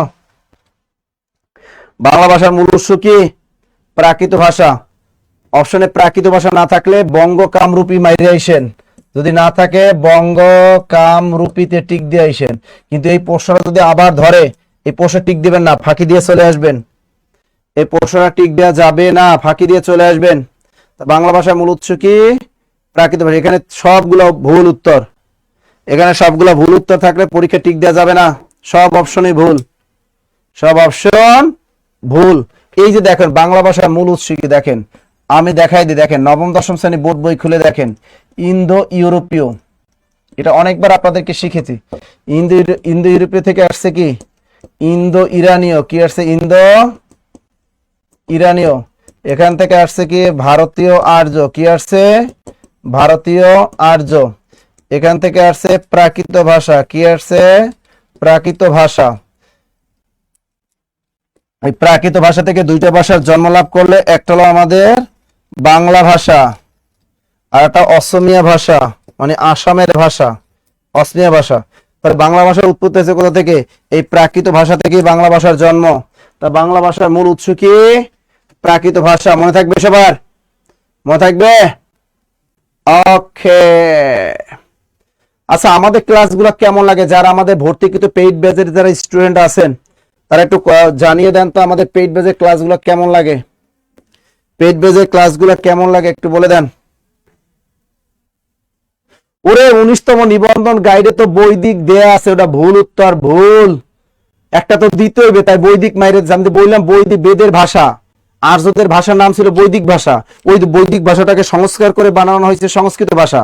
তা বাংলা ভাষা উৎপত্তি কি সংস্কৃত ভাষা থেকে আসছে? বৈদিক ভাষা থেকে আসছে? এটা আন্দাজে গাঞ্জা খাইয়া টিক দিছে। কি খাইয়া? মেয়াদ উত্তীর্ণ গাঞ্জা খাইয়া টিক দিছে। ওইটা মেয়াদ উত্তীর্ণ গাঞ্জা। মনে থাকবে? ওখানে কোনো টিক দিয়ে যাবে না। যেটা ভুল থাকে উত্তর, পিএসসি পরীক্ষা যদি ভুল থাকে উত্তর দাগাবেন না। আপনি উত্তর পেলে আপনি পাবেন, সবাই পাবেন। ওটার উত্তর সবাই পাবে। যদি ভুল থাকে উত্তর সবাইই দিয়ে দিবে। ভুল থাকলে উত্তর দাগানো দরকার নাই। বস হয়ে যাবেন 2025 সালে। যারা শপথ করছেন যে স্যার 2025 সালে চাকরি নিব, তারা ঠিক মতো পেইড ব্যাচের ক্লাসগুলো করবেন। স্যার আপনার হাসি দেখবো, কাজেই ফাইমা জান্নাস। কি স্যার আপনার হাসি দেখবো? আমার হাসি দেখবা? ম্যারাথন ব্যাচে আইসি স্যার, খুবই ভালো, অনেক সুন্দর। খাদিজা, উস মানাল্লাহ sir, I love job medicine, thank you. Jesmin Khadu, খুব ভালো লাগে স্যার ক্লাস, গুড। প্রাকৃত ভাষা। শোনেন, জব মেডিসিনে আমি আপনাদের কত প্রশ্ন যে ভুল ধরিয়ে দিছি বাজারে গাইড বইয়ের। আজকে ক্লাসটা পুরোটা করেন, তা দেখেন যে বাজারে গাইডের ভুল কতগুলো ধরাই দিয়ে আজকে। এবার দেখেন বাংলা ভাষা সাহিত্যের মধ্যযুগের প্রথম নিদর্শন কি? এটাও নিবন্ধন পরীক্ষায় কলেজ পর্যায়ে একটা প্রশ্ন। দেখেন প্রশ্ন ভালো করে পড়বেন, তারপর উত্তর দিবেন। পরীক্ষা বলছে বাংলা ভাষা সাহিত্যের মধ্যযুগের প্রথম নিদর্শন। কথাটা কিন্তু কইছে মধ্যযুগের প্রথম নিদর্শন। দ্রুত বলেন উত্তরটা কি হবে? দাগাইবেন না, তাহলে নাম্বার পাবেন। ভুল প্রশ্নে দাগাবেনই না, তাহলে নাম্বার পাবেন। দ্রুত। হারুন রশিদ, মারুফ আক্তার, দ্রুত স্যার ক্লাসগুলো খুব ভালো, কিন্তু আমি অসুস্থ থাকার জন্য ক্লাস করতে পারি না। হারে নিশাদ, দ্রুত দ্রুত দ্রুত দ্রুত। উত্তরটা হবে শ্রীকৃষ্ণ কীর্তন কাব্য। আর যদি বলে বাংলা ভাষা সাহিত্যের প্রাচীন যুগের প্রথম নিদর্শন, তাহলে হবে চর্যাপদ। তারপরে প্রশ্ন এরকমও ঘুরে আসতে পারে যে বাংলা ভাষা ও সাহিত্যের প্রাচীন যুগের প্রথম নিদর্শন কি? প্রাচীন যুগের প্রথম নিদর্শন। বাংলা ভাষা ও সাহিত্যের প্রাচীন যুগের প্রথম নিদর্শন কি? উত্তরটা হবে চর্যাপদ। উত্তরটা হবে চর্যাপদ। দ্রুত লেখেন, বাংলা ভাষা সাহিত্যের প্রাচীন যুগের প্রথম নিদর্শন কি? উত্তরটা হবে চর্যাপদ, চর্যাপদ, চর্যাপদ। অপশনে চর্যাপদ না থাকলে উত্তরটা হবে দোহা কোষ। উত্তরটা কি হবে? দোহা কোষ। দ্রুত ঠিক দেন। আজ বই হাতে পাইলাম, ফকির উদ্দিন। আরে সবাই আস্তে আস্তে বই হাতে পাবা। যারা ভর্তি হয়েছেন 48, 47 বিসিএস ম্যারাথন, যারা প্রাইমারি ফাউন্ডেশন কোর্সে ভর্তি হয়েছেন, যারা নিবন্ধন ফাউন্ডেশন কোর্সে ভর্তি আছেন, যারা 10 থেকে 20 তমের ফাউন্ডেশন কোর্সে ভর্তি আছেন, সবাই বই পাবেন। সবাই নতুন বই পাইলে ভালোই লাগে। এই যে দেখছে প্রাইমারি বই, এই যে এক সেট প্রাইমারি বই। হ্যাঁ, সবাই পাইছেন। বইগুলা কেমন একটু জানাবেন আমাদেরকে। গুড। তার যদি পরীক্ষা বলে প্রাচীন যুগের আদি নিদর্শন কি? চর্যাপদ। অপশনে চর্যাপদ না থাকলে টিক দিবে কোনটা? দোহা কোষ। আর বাংলা ভাষা সাহিত্যের মধ্যযুগের প্রথম নিদর্শন শ্রীকৃষ্ণ কীর্তন। এই শ্রীকৃষ্ণ কীর্তন কাব্যটির রচয়িতাকে বরু চণ্ডীদাস। লিখে রাখো, বড় বরু চণ্ডীদাস। দ্রুত লেখো। শ্রীকৃষ্ণ কীর্তন কাব্যটির রচয়িতাকে? বরুচণ্ডী দাস। শ্রীকৃষ্ণ কীর্তন কাব্যের রচয়িতা বরুচণ্ডী দাস, দ্রুত লেখেন। ওরে বাবার, ইনামুল হোসেন হয়েছে স্যার বিসিএস আইলেটস আমি 3 দিন পরেই পাইছি, দেখছেন। আর আমেনা কয় স্যার আমি এখনো বই পাই নাই। আজকেও বই পাঠানো হয়েছে অনেকের, প্রতিদিন 400-500 বই আপনাদের পাঠায়, 2-1টা মিসিং হয়ে যায়, হতেই পারে। আপনারা ফোন ধরেন না, কুরিয়ার থেকে ফোন দিলে আপনাদের আমি কি বলবো। একটা শুনেন, আমাকে বাংলা বাজার থেকে একটা বই পাঠাইছে কুরিয়ারে, তা আমাকে ফোন দিছে, আমি হয়তো ফোন ধরি নাই, কুরিয়ার 1-2বার ফোন দেওয়ার পর আর ফোন দেয় না। সেই বইটা আবার ব্যাগ গেছে বাংলা বাজারে, আবার আসছে, আবার ফোন দিছে, আবার পাই না, তৃতীয়বারের বার আমার ফোন বইটা আমি পাইছি। তা চিন্তা করে এরকম আপনাদেরও হয়, অনেকের ফোন ধরেন না। লিখছেন সবাই? এখন দেখেন, এই যে দেখেন বরুচণ্ডী দাস, তাহলে এই শ্রীকৃষ্ণ কীর্তন কাব্যটি রচয়িতাকে? বরুচণ্ডী দাস। আমাদের পরের প্রশ্নটা চলে যাচ্ছে, বলো। পাপে বিরত থাকো, এটা 7তম শিক্ষক নিবন্ধন পরীক্ষার প্রশ্ন। কোন কারকে কোন বিভক্তি? অপাদানের সপ্তমী, করণ কারকে সপ্তমী, অধিকরণ সপ্তমী, নাকি কর্মকারকে সপ্তমী? পাপে বিরত থাকো, এখানে পাপের নিচে দাগ, দ্রুত বলো। পাপে বিরত থাকো, দ্রুত। স্যার মধ্যযুগের শ্রেষ্ঠ নিদর্শন কোনটা? সাবরিনা মমতাজ। মধ্যযুগের শ্রেষ্ঠ নিদর্শন হবে কি বলতে পারো? ওটা হবে বৈষ্ণব পদাবলী বা বৈষ্ণব সাহিত্য। যদি বলে মধ্যযুগের শ্রেষ্ঠ নিদর্শন বা মধ্যযুগের শ্রেষ্ঠ কাব্য কি, উষ্ণভাবে উত্তরটা হবে বৈষ্ণব পদাবলী বা বৈষ্ণব সাহিত্য। বৈষ্ণব পদাবলী বা বৈষ্ণব সাহিত্য, দ্রুত লেখো। আচ্ছা, এটা কি যারা বই পাও না আবার কালকে পাবা, আজকে আবার অনেকের পাঠাইছে, আজকে প্রায় 200 বই পাঠানো হয়েছে, আগামীকাল আবার 200 পাবলিক পাবেন, টেনশন নিয়েন না। এটা জাবির জাহান, তিনি ক। তীব্র আহমেদ তুতুল, তিনি বলছেন অপদানের সপ্তমী। অপু রায় অপদানের সপ্তমী, অপদানের সপ্তমী। সেলিম রেজা অপদানের সপ্তমী। মোহাম্মদ আসাদুজ্জামান মানিক অপদানের সপ্তমী। বাহ, শামসুন্নাহার অপদানের সপ্তমী। চকলেট পাগলি, চকলেট পাগলি আইডির নাম দেখছেন। যাই হোক, উত্তরটা হবে দেখো, পাপে বিরত থাকো। তাহলে এখানে হতে থেকেছে কোথা থেকে? পাপে। মূল শব্দ ছিল কি? পাপ। এখানে বিভক্তি কি? এ। পাপে, তার মানে অপদানে সপ্তমী। অপদানের সপ্তমী, উত্তরটা কি হবে? অপদানের সপ্তমী, মানে পাপ থেকে বিরত, কোন জায়গা থেকে যদি বিরত বুঝায়, ঠিক আছে, সেখানে কি হয়? অপদান কারক হয়। ক্লিয়ার? ওকে, পরের প্রশ্নটা দেখি কে কে পারেন।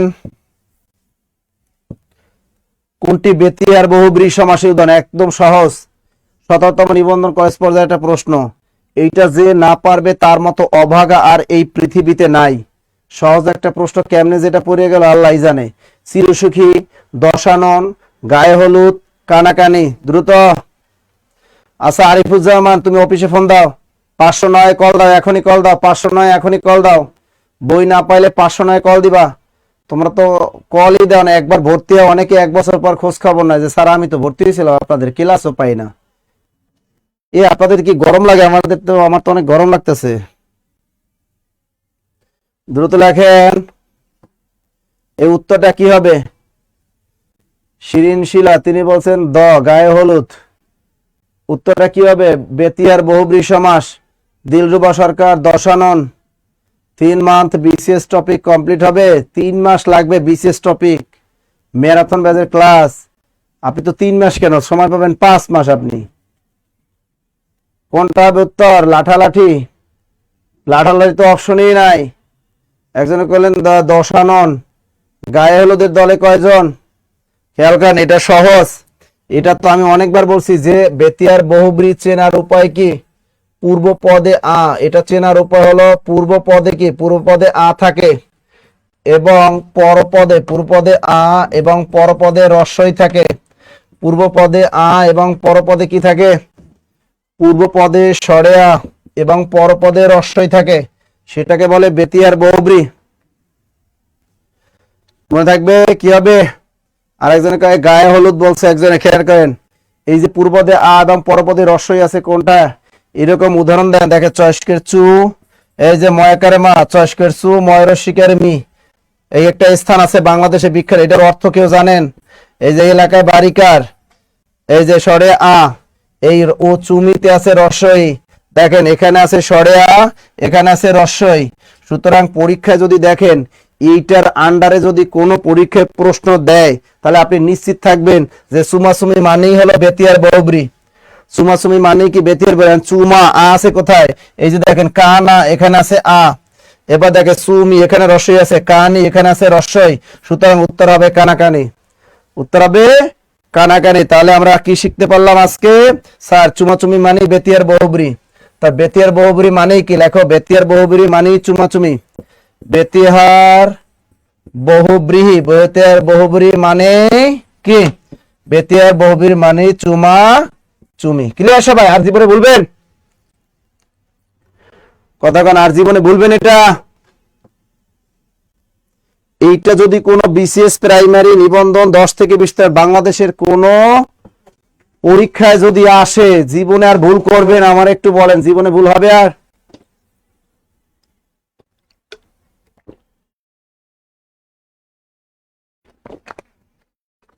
হ্যাঁ, 10 আনন যার, ওটা সংখ্যাবাচক বহুব্রী। 10 আনন হলো সংখ্যাবাচক বহুব্রী, মনে থাকবে। 10 আনন হলো, এই তো মোহাম্মদুল্লাহ জাগাজাগি কোলাকুলি। ওরে বাপরে, ওরে বাবা, আমেনা সুলতানা লিখছে স্যার, যে উদাহরণ দিয়েছেন স্যার আর কেউ জীবনে ভুলবে না। আমার উদাহরণগুলো সব শরীয়ত মোতাবেক। এই উদাহরণ দিব, জীবনে ব্যাকরণ ভুলবেন না। আমার ক্লাস যারা করবেন তারা জীবনে ব্যাকরণ পরীক্ষার হলে ভুলবেন না, সাহিত্য ভুলবেন না। এই উদাহরণ সব ইন্টারন্যাশনাল শরীয়ত মোতাবেক উদাহরণ, কোনো টেনশন নাই। হয়েছে সবার? হয়েছে তো? হয়েছে, গুড। পরে প্রশ্ন, এটা নিবন্ধ পরীক্ষা। ঢাকা যোগ ঈশ্বরী, ঢাকেশ্বরী নিচের কোন নিয়মে সন্ধিটা হয়েছে বলো? কেন আমার তো গরম লাগতেছে অরিজিনাল। এটা বলো তো, ঢাকা যোগ ঈশ্বরী, ঢাকেশ্বরী নিচের কোন নিয়মে সন্ধি হয়েছে? এর উত্তরটা পারবেন? দ্রুত দ্রুত দ্রুত দ্রুত দ্রুত দ্রুত দ্রুত। এখন কি উদাহরণ শুরু করছে? টানাটানি, হেসরা হেসরি, ধাক্কা ধাক্কি, মারামারি, কোলাকুলি। ওরে বাবারে, দ্রুত। কি হবে কি হবে কি হবে কি হবে কি হবে কি হবে কি হবে কি হবে? তাড়াতাড়ি, দ্রুত দ্রুত দ্রুত দ্রুত। ওই আর একজন সানার কাছে বেতের নিয়মটা আবার বলেন। দেখছেন, এবার বেতের নিয়মটা আবার শুনতেছে, দেখছেন? দ্রুত দ্রুত। এটা কি হবে? এই দেখো, এইটা পারতে হলে আমাদের ঢাকেশ্বরী শব্দের সন্ধি বিচ্ছেদ তো দেওয়াই আছে। তার ঢাকেশ্বরী সন্ধি বিচ্ছেদ কি? ঢাকা যোগ ঈশ্বরী। এখন দেখো, এখানে কোন ধ্বনি আছে? স্বরে আ, প্লাস এখানে কোন ই আছে? দীর্ঘই। তা উত্তরটা হবে আ প্লাস দীর্ঘই। তখন আ প্লাস দীর্ঘই ইজিক্যাল টু, এই যে একার ঈশ্বরী বানানে কি আছে? এ। তো দেখো এখানে আমি লিখি ঢাকা যোগ ঈশ্বরী সমান সমান ঢাকেশ্বরী। এই যে দ্বিতীয় ধ্বনির নিচে নজর রাখতে হবে এ। তাহলে আ প্লাস দীর্ঘই ইজিক্যাল টু এ। তো উত্তরটা কি হবে? আ প্লাস দীর্ঘ ইজিক্যাল টু। ক নাম্বার? উত্তরটা সহজ ছিল। উত্তরটা কি সহজ ছিল? সহজ সহজ সহজ। আমরা কিন্তু আজকে এই শীতের রাতে দ্রুত এগিয়ে যাচ্ছি, একদম দ্রুত এগিয়ে যাচ্ছি, দ্রুত দ্রুত দ্রুত। যারা মনে করেন যে এবছর 2025 সালে একটা চাকরি লাগবে, আমি বলি তারা হয় 48তম ফাউন্ডেশন কোর্সে ভর্তি হতে পারেন, অথবা 47 যদি এখনো ম্যারাথন ব্যাচে ভর্তির সুযোগ আছে, ম্যারাথন ব্যাচে ভর্তির সুযোগ আছে, আপনার ম্যারাথন কোর্সটা ভর্তি হতে পারেন 47 যদি টার্গেট নিয়ে থাকেন। আর যারা মনে করেন আমার একটা প্রাইমারি লাগবে 10 থেকে 20 মিনিট লাগবে, আমার একটা নিবন্ধ লাগবে, তারা বেসিক কোর্সগুলো ভর্তি হতে পারেন। আমাদের প্রাইমারি একটা ফাউন্ডেশন কোর্স আছে, একদম পরীক্ষার আগ পর্যন্ত আপনার ক্লাস, পরীক্ষা, এক্সাম সবগুলোই থাকবে, ঠিক আছে? এই ফাউন্ডেশন কোর্স 10 থেকে 20 মিনিটের ফাউন্ডেশন কোর্স, এগুলো করেন, দেখবেন জীবনে অনেক কিছু শিখতে পারবেন, অনেক কিছু অনেক কিছু অনেক কিছু। কার্তুস শব্দের এইবার হবে খেলা। এই পরীক্ষার প্রশ্নটা আমরা আপনাদের গতকাল এই পরীক্ষার প্রশ্নটা হইলো, অনেকেই বাংলায় নম্বর কম পাইছেন। এবার দেখি কে কে পারেন। কার্তুস শব্দটি কোন ভাষার শব্দ? ফরাসি, ফার্সি, আরবি, পর্তুগিজ। দ্রুত। ফাতেমা ইসলাম, স্যার আপনাকে দেখে আমার শীত শীত লাগতেছে। স্যার এই শীতে আপনার ক্লাস করে শরীর গরম হয়ে গেছে। শিপন দাস, যাক নাসির স্যার ক্লাস কইরা যদি কেউ হট হয়ে যান সেটা তো নাসির স্যারই ভালো। দাগ থেকে যদি ভালো কিছু হয় তাহলে তো দাগই ভালো। নাসির স্যারের ক্লাস করে যদি কেউ গরম হয়ে যান, কেউ হট হয়ে যান, আমার কোনো সমস্যা নাই। তাহলে আপনার শীতকে বিদায় জানাই দিলেন, শীতের কাপড় পরা লাগলো না, ল্যাপ গায়ে দেওয়া লাগলো না, কম্বল পরা লাগলো না। বাহ, নাসির স্যার মেডিসিন। তার শীত দূরীকরণের মেডিসিনের নাম কি? নাসির স্যার, মনে থাকবে। শীত দূরীকরণের মেডিসিন হলো নাসির স্যার। আচ্ছা, কার্তুজ এইটা কোন ভাষার শব্দ বলেন? স্যার প্রাইমারি বিশেষ দুইটাতেই ভর্তি আছি, থ্যাংক ইউ। গদিলে বিকেল ফার্সি। একটা জিনিস দেখেন, এই ফরাসি মানে কি জানেন? এই ফরাসি মানে ফ্রান্স, এটা অনেকে বুঝে না, ফ্রান্সের ভাষা। আর ফার্সি কোন দেশের? ইরান, এটা হলো ইরান। আর পর্তুগিজ ভাষা কোন দেশের? পর্তুগাল। আর আরব দেশের ভাষা হলো আরবি, পর্তুগাল, তাই তো? এখন দেখেন এই উত্তরটা কি হবে। কার্তুজ শব্দটি যদি পরীক্ষা আসে, এই কার্তুজ হলো পর্তুগিজ শব্দ। কার্তুজ কোন ভাষার? উত্তরটা হবে পর্তুগিজ শব্দ। এখন দেখো অনেক বইয়ে কার্তুজ কি দেওয়া আছে? ফরাসি দেওয়া আছে। কি দেওয়া আছে? ফরাসিও দেওয়া আছে। তবে কার্তুজ নবম দশম শ্রেণী বোর্ড বইয়ে দেওয়া আছে ফরাসি, কিন্তু সঠিক উত্তর ফরাসি হবে না। কারণ বাংলা একাডেমি আধুনিক বাংলা অভিধানে যেটা দেওয়া আছে ওইটাকে প্রাধান্য দিবেন বেশি। পরে 9 10 বোর্ড বই, অর্থাৎ বউ না থাকলে শালি, তাহলে বউ কোনটা? বাংলা একাডেমি আধুনিক বাংলা অভিধান, এটা হলো বউ। এন্ড অপশনে যদি বউ না থাকে তাহলে শালি, শালি কোনটা? সেটা হলো নবম দশম শ্রেণী বোর্ড বই। এখন দেখেন বাংলা একাডেমি আধুনিক বাংলা অভিধান এবং বাংলা একাডেমি বিদেশি শব্দের অভিধানে দেয়া আছে পর্তুগিজ হলো, সরি, এই যে কার্তুজ হলো পর্তুগিজ শব্দ। সুতরাং অপশনে যদি পর্তুগিজ থাকে আপনি পর্তুগিজই মাইরে দেন। কোনো কারণে অপশন যদি পর্তুগিজ না থাকে সেক্ষেত্রে আপনি ফরাসি মাইরে দিবেন, মনে থাকবে ফরাসি। এটার উপর আমি বিস্তারিত একটা ক্লাস নেব আপনাদের পেইড ব্যাচে, কারণ এটা বাজারে গাইড বই অনেক ভুল, অনেক ভুল আছে। এটার উপর আমি একটা বিস্তারিত একটা ক্লাস নিব, বেসিক ক্লাস নিব। তাহলে কার্তুজ কি শব্দ? কার্তুজ হলো মূলত এটা হলো পর্তুগিজ শব্দ। কোনো কারণে পর্তুগিজ না থাকলে আপনি ফরাসিতে টিক মারবেন। কোনটা? ফরাসি। এখন এই পরীক্ষা অপশনে ফরাসিও আছে, পর্তুগিজ আছে। সুতরাং বউ আর শালি, পর্তুগিজ এটা হলো বউ আর ফরাসি এটা হলো শালি। তা শালির দিকে তাকানো যাবে না, বউর দিকে তাকাইতে হইব। সুতরাং কার্তুজ কি শব্দ? পর্তুগিজ শব্দ। কোনো কারণে পর্তুগিজ না থাকলে সেক্ষেত্রে ফরাসি মাইরে আসবে, মনে থাকবে? ক্লিয়ার সবাই? ক্লিয়ার? কথা কন না কেন? ক্লিয়ার কিনা? এ আর ভুল করবেন, এটা ভুল করবেন। আর যদি পরীক্ষা আসে কার্তুজ কি শব্দ? পর্তুগিজ। পর্তুগিজ না থাকলে টিক মারবে কোনটা? ফরাসি। ফরাসি মানে কি? ফ্রান্স। ওরে বাবারে, রাত কয়টা পর্যন্ত ক্লাস হবে প্লিজ জানাবেন। পরীক্ষা এটা দিয়েছিল স্যার। আপনার ক্লাসে অনেক বাজে কমেন্ট করে, আপনি কিছু বলেন না কেন? কই না, আমার ক্লাসে সবাই ভালো কমেন্ট করে না, কই খারাপ কমেন্ট আমি কাউরি দেখি না। কই? আলহামদুলিল্লাহ ক্লিয়ার। রাজু আহমেদ আছেন আমাদের সাথে, এই যে আফসারউদ্দিন হাওলাদার আছেন, সবাই তো ভালো করে। যে ফারজানা কত সুন্দর লিখছে, যে এম এ মান্নান, এই যে তার শালি বানানটা ভুল।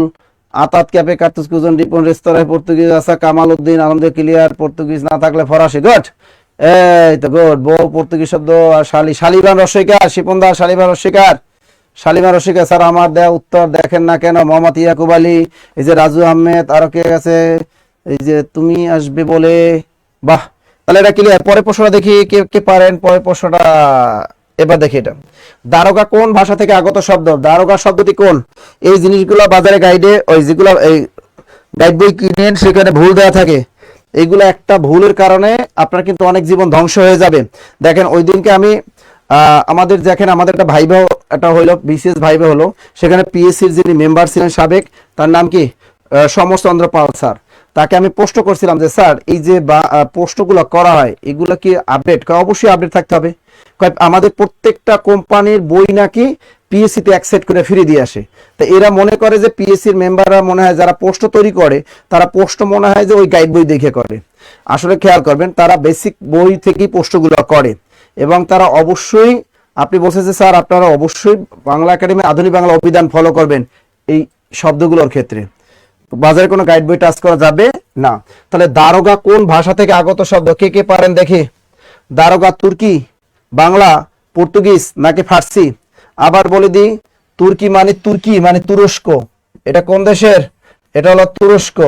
আর বাংলা তো বাংলা মানে, এই বাংলা কি? বাংলা হলো তদ্ভব বা খাঁটি বাংলা শব্দ। বাংলা বলা হয় কাকে? তদ্ভব বা খাঁটি বাংলা শব্দকে বলা হয় বাংলা। পর্তুগিজ মানে পর্তুগাল। আর ফার্সি মানে কি? ইরান। ফার্সি মানে কি? ইরান। এবার বলেন বাংলা মানে তদ্ভব বা খাঁটি বাংলা শব্দ। খেয়াল রাখবেন তদ্ভব শব্দ, তারপর কি আবার একটা খাঁটি বাংলা শব্দ আর বাংলা শব্দ, এই জিনিসগুলো একই জিনিস। একই জিনিস। আরিফ খান, রাধা রানী, আরো কারা কাছে, রুমি আক্তার, কাশফুল, পর্তুগিজ, লিজা বলছেন ফার্সি। আচ্ছা দেখি উত্তরটা কার হয়। দারোগা কোন ভাষা থেকে আগত বলেন? দারোগা, এটা অনেকবার পরীক্ষা আসছে কিন্তু। দারোগা কোন ভাষার? অনেকে বলতেছেন ক ক ক ক, যারা বাজারে গাইড বই পড়েন তারা কয় ক ক ক ক ক, আর যারা বেসিক বই পড়েন, যারা বাংলা একাডেমি আধুনিক বাংলা অভিধান ফলো করেন, যারা আমার ক্লাসগুলা বেসিক ক্লাসগুলা নিয়মিত ফলো করেন, এটা 100% উত্তর হবে ফার্সি শব্দ। দারোগা কি শব্দ? আপনি বাংলা একাডেমি আধুনিক বাংলা অভিধান খুলে দেখেন, লেখা আছে দারোগা ফার্সি শব্দ। বাংলা একাডেমি বিদেশি শব্দের অভিধান খুলে দেখেন, সেখানে লেখা আছে দারোগা হলো ফার্সি শব্দ। আর নবম দশম শ্রেণী বোর্ড বই দেওয়া আছে দারোগা হলো তুর্কি শব্দ।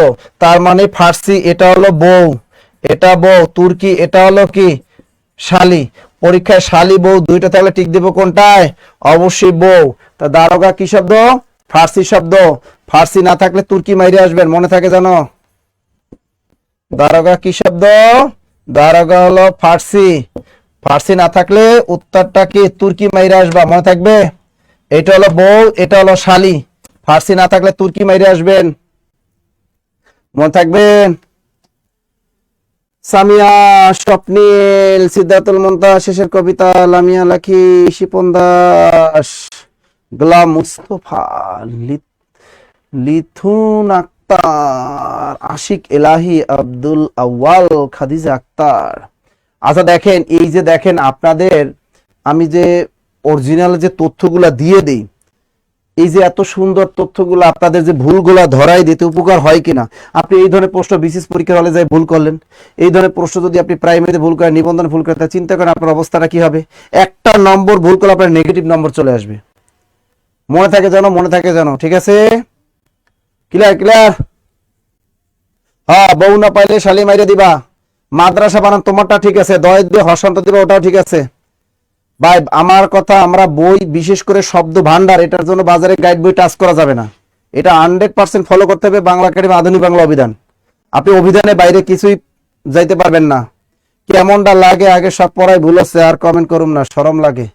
আহারে স্যার প্রাইমে হাফসা ইসলাম স্যার, তাহলে উপায় কি? অবশ্যই ক্লাস করবেন। উপায় মানে জব মেডিসিন আছে না। নাসির স্যার থাকলে বাংলা টেনশন আছে, আর কোন সাইদুল স্যার থাকলে ইংরেজিতে টেনশন আছে, মোহাম্মদ স্যার থাকলে ম্যাথে টেনশন আছে। আমাদের যে স্যাররা, যে জিকে স্যাররা, আমাদের প্রত্যেকটা স্যাররা বস, দেখছেন? গুড। আপনি দেখবেন যে জব মেডিসিন এমন একটা অনলাইন প্ল্যাটফর্ম, অফলাইন প্ল্যাটফর্ম, যেটা অফলাইন অনলাইন উভয় মাধ্যমে সারা বাংলাদেশে একটা জনপ্রিয়তা তৈরি করছে। এবং আমাদের টিচার আমরা যাচাই বাছাই করে যারা অনেক অভিজ্ঞ তাদেরকেই কিন্তু জব মেডিসিনে আমরা ক্লাস দেই। যারা অভিজ্ঞ না তাদের কিন্তু আমরা কখনোই ক্লাসে দেই না। যারা স্টাডি করে না, এই ধরনের টিচার আমরা কখনোই জব মেডিসিনের কোথাও শাখায় আমরা দেই না। যে শিক্ষকরা, সম্মানিত শিক্ষকরা যারা নিয়মিত স্টাডি করে ক্লাসে ঢুকে আপনাদেরকে পড়ায়, ওইসব শিক্ষকদেরই আমরা জব মেডিসিনের ক্লাস দেই। এটা কি হবে বলেন তো? লুঙ্গি, যদি এই লুঙ্গি শব্দটি কোন ভাষা থেকে আগত? অনেক ছেলেদেরই আছে লুঙ্গি রাতে খুলে যায়, এটা আমারও যায় মাঝে মাঝে, এখন আর যায় না, আগে যাইতো। এই লুঙ্গি পরাটা একটা আর্ট। অনেক ছেলেরা এই লুঙ্গি ঠিক মতো পড়তে পারে না, ঠিক আছে? লুঙ্গি খুলে যায় কার কার একটু বলেন। রাতে ছোটবেলায় কার কার এই লুঙ্গি পড়তে যায়, লুঙ্গি খুলে যাইতো? ছেলেরা বলেন তো, ছোটবেলায় কার কার লুঙ্গি খুলে যাইতো? ছোটবেলায় কার কার লুঙ্গি মাথার উপরে উঠে থাকতো ঘুমাইতে গেলে? আর লুঙ্গি পড়তে পারাটাও একটা আর্ট। অনেকে লুঙ্গি পড়তেও জানে না, বলেন কি হবে বলেন? এখন দেখেন লুঙ্গি শব্দটি কোন ভাষা থেকে আগত, দ্রুত বলেন। দেখেন এই প্রশ্নের উত্তর বাজারের গাইড বই দেখবেন 98% গাইড বই উত্তরটা ভুল। 98% গাইড বই উত্তরটা ভুল আছে বাজারের। দ্রুত বলেন, এটা লুঙ্গি কি বর্মী শব্দ, ফার্সি শব্দ, ফরাসি শব্দ, নাকি জার্মানি শব্দ? দ্রুত বলেন, উত্তরটা কি হবে? বাংলা এই শব্দ ভান্ডারের ক্ষেত্রে আপনি অভিধানকে আগে গুরুত্ব দিবেন, পরে যাবেন 9-10 বই যাবেন নাকি ফুটপাতের বই যাবেন, ওটা পরের ব্যাপার। আগে আপনি বাংলা একাডেমির বাইরে যাইতে পারবেন না, অভিধানের বাইরে তো যাইতে পারবেন। একটা শব্দ কোন ভাষা থেকে আসছে আপনি জানবেন কেমনে? অবশ্যই আপনার অভিধানের সাহায্য নিতে হবে, অভিধানের বাইরে তো আপনি যেতে পারবেন না। আগে অভিধান, মনে থাকে জানো? দ্রুত দ্রুত দ্রুত। আলামিন মিয়া ছোটবেলায় যায়নি, এখন যায়, ওটা আবার কেমন কথা? উত্তরটা কি হবে? দ্রুত দ্রুত দ্রুত দ্রুত। আরে আল্লাহ, হুসেন ইবনে রেজা স্যার, আমি লুঙ্গি পরতে পারি না। আরে ঘুম থেকে উঠে লুঙ্গি খুঁজি, বউ কয় লুঙ্গি আপনার গলায়। দেখছেন মোহাম্মদ আসাদুজ্জামান মানিকের কি অবস্থা দেখছেন, ঘুম থেকে উঠে লুঙ্গি খুঁজি, বউ কয় লুঙ্গি আপনার গলায়। দেখছেন এ কি অবস্থা, বিয়েও করছে লুঙ্গি খুঁজে দেয় বউ, চিন্তা করছেন। আরিফ খান কমেন্ট তো করলাম, মনে আছে নাই স্যারে মার খাইতে হইব। এবার দেখেন এই লুঙ্গি কিন্তু আমাদের ফার্সি মানে ইরান। লুঙ্গি কি শব্দ? ফার্সি, ইরান। আপনি বাংলা একাডেমি আধুনিক বাংলা অভিধান খুলে দেখেন, নতুনটা, পুরাতন কোনো না। এই ফার্সি মানে কি ইরান, ফার্সি মানে কি ইরান। দ্রুত লেখেন। তা লুঙ্গি কি শব্দ? ইরান। লুঙ্গি হলো ফার্সি শব্দ, ইরান। দ্রুত লেখেন। লুঙ্গি হলো ফার্সি শব্দ, ইরান। দ্রুত লেখেন। লুঙ্গি কি শব্দ? ফার্সি। মনে থাকে জানো, লুঙ্গি কি শব্দ? লুঙ্গি হলো ফার্সি। কোনো কারণে ফার্সি না থাকলে আপনি তখন বর্মি মাইরে আসবেন, কিন্তু লুঙ্গি কি শব্দ? ফার্সি শব্দ। এটা হলো বিশেষ, লুঙ্গি ফার্সি শব্দ। কোনো কারণে অপশনে যদি ফার্সি খুঁজে না পান, সেক্ষেত্রে বমি করে দিবেন, মনে থাকবে, সেক্ষেত্রে বমি করে দিবেন। যদি কোনো কারণে ফার্সি না থাকে তাহলে বমি করে দিবেন, মনে থাকবে। কিন্তু ফার্সি মানে কি ইরান। এই লুঙ্গি কি শব্দ? ইরানি শব্দ, Iran Iran Iran Iran Iran. লিখছেন লিখছেন। শোনেন, আমি যদি ভুল পড়াই একটা, শোনেন, জব মেডিসিন বাংলাদেশে অনলাইন প্ল্যাটফর্মের ভিতরে অন্যতম একটা প্ল্যাটফর্ম। অফলাইনের ভিতরে ইনশাআল্লাহ সারা বাংলাদেশে আমাদের 20টা শাখা। তো এখন চিন্তা করেন, আমি যদি অনলাইনে এসে যদি ভুল পড়াইতাম, যদি এটা ভুল পড়াই, তাহলে এখানে দেখেন অনেকে অনেক স্ক্রিনশট রাইখে রাইখে বিভিন্ন স্যারের কাছে পাঠাইবো যে নাসির স্যার এটা পড়াইছে, লুঙ্গি কি শব্দ? ফার্সি শব্দ। আমি যদি ভুল পড়াইতাম তাহলে আমার নিয়ে স্ক্রিনশট দিয়া বাজারে যত অনলাইন প্ল্যাটফর্ম সব জায়গায় পোস্ট দিত যে নাসির স্যার ভুল পড়ায়। কি দিত না? কথা কর না কে? আমি যা পড়াই সব তো প্রমাণ সহ দিয়ে দেই, সব বলে দিই। তাহলে লুঙ্গি কি শব্দ? ফার্সি শব্দ, মনে থাকবে। দ্রুত দ্রুত, ক্লিয়ার ক্লিয়ার ক্লিয়ার। গড। তার লুঙ্গি কি শব্দ? ফার্সি শব্দ। ফার্সি না হলে বমি করে দিবেন একেবারে, মনে থাকবে। এইবার আসছি খদ্দরের কাছে যাই। খদ্দর কোন ভাষা থেকে আগত শব্দ? দ্রুত। ও স্যার পড়ছি সবাই বল, এই জন্যই তো বলি জব মেডিসিন আমরা যা পড়ি, দেখেন না, এই শব্দ ভান্ডার উপর আগামীকাল একটা বেসিক ক্লাস দেবো, চিন্তা করতেছি। আগামীকাল কারা কারা ক্লাসটা করবেন, এই শব্দ ভান্ডার টোটালটা আমি একদম শিখাই দেবো। একটা শব্দ ভান্ডারের উপর একটা বেসিক ক্লাস আপনাদের নিয়ে দিব, বুঝবেন যে আসলে জীবনে কি ভুল শিখলেন। একটা বেসিক ক্লাস নিয়ে দিব শব্দ ভান্ডারের উপর। এই শব্দ ভান্ডারের উপর অনেকে দেখেন ইউটিউবে ক্লাস করেন, ভুংবাং বই পড়েন, ভুল উত্তর করে আসেন, এই জন্য পরীক্ষায় টিকেন না। পরীক্ষায় তো দাগাই আসছি কিন্তু তো টিকলাম না, টিকবেন কেমনে? ভুল উত্তর দাগালে তো কখনোই টিকবেন না। দ্রুত দ্রুত, কি হবে এটা? উত্তরটা বলো দ্রুত। শুনেন, ফুঙ্গি, ফুঙ্গি বর্মি শব্দ, এটা খেয়াল রাখেন, এটা মনে রাখবেন।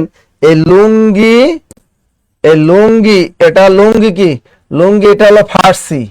ফার্সি না থাকলে বর্মি মারবেন। কিন্তু ফুঙ্গি, এই ফুঙ্গি কি? ফুঙ্গি কিন্তু বর্মি শব্দ, মানে মিয়ানমারের শব্দ। এখন দেখে ফুঙ্গি শব্দের অর্থ কি, কে পারেন? ফুঙ্গি শব্দটির অর্থ কি, কে পারেন? ফুঙ্গি শব্দের অর্থ কি? ফুঙ্গি শব্দের অর্থ কি? আমাকে এক মেয়ে প্রশ্ন করেছিল, আমার মনে আছে। এই ফুঙ্গি শব্দের অর্থ কি, কে পারেন? নিব আগামীকাল, তা দিয়ে দেবো, টাইম দিয়ে দেবো আগামীকাল সন্ধ্যার পরে বা কখন নিব আমরা টাইম আগে গ্রুপে পোস্টে জানিয়ে দেবো। আগামীকাল,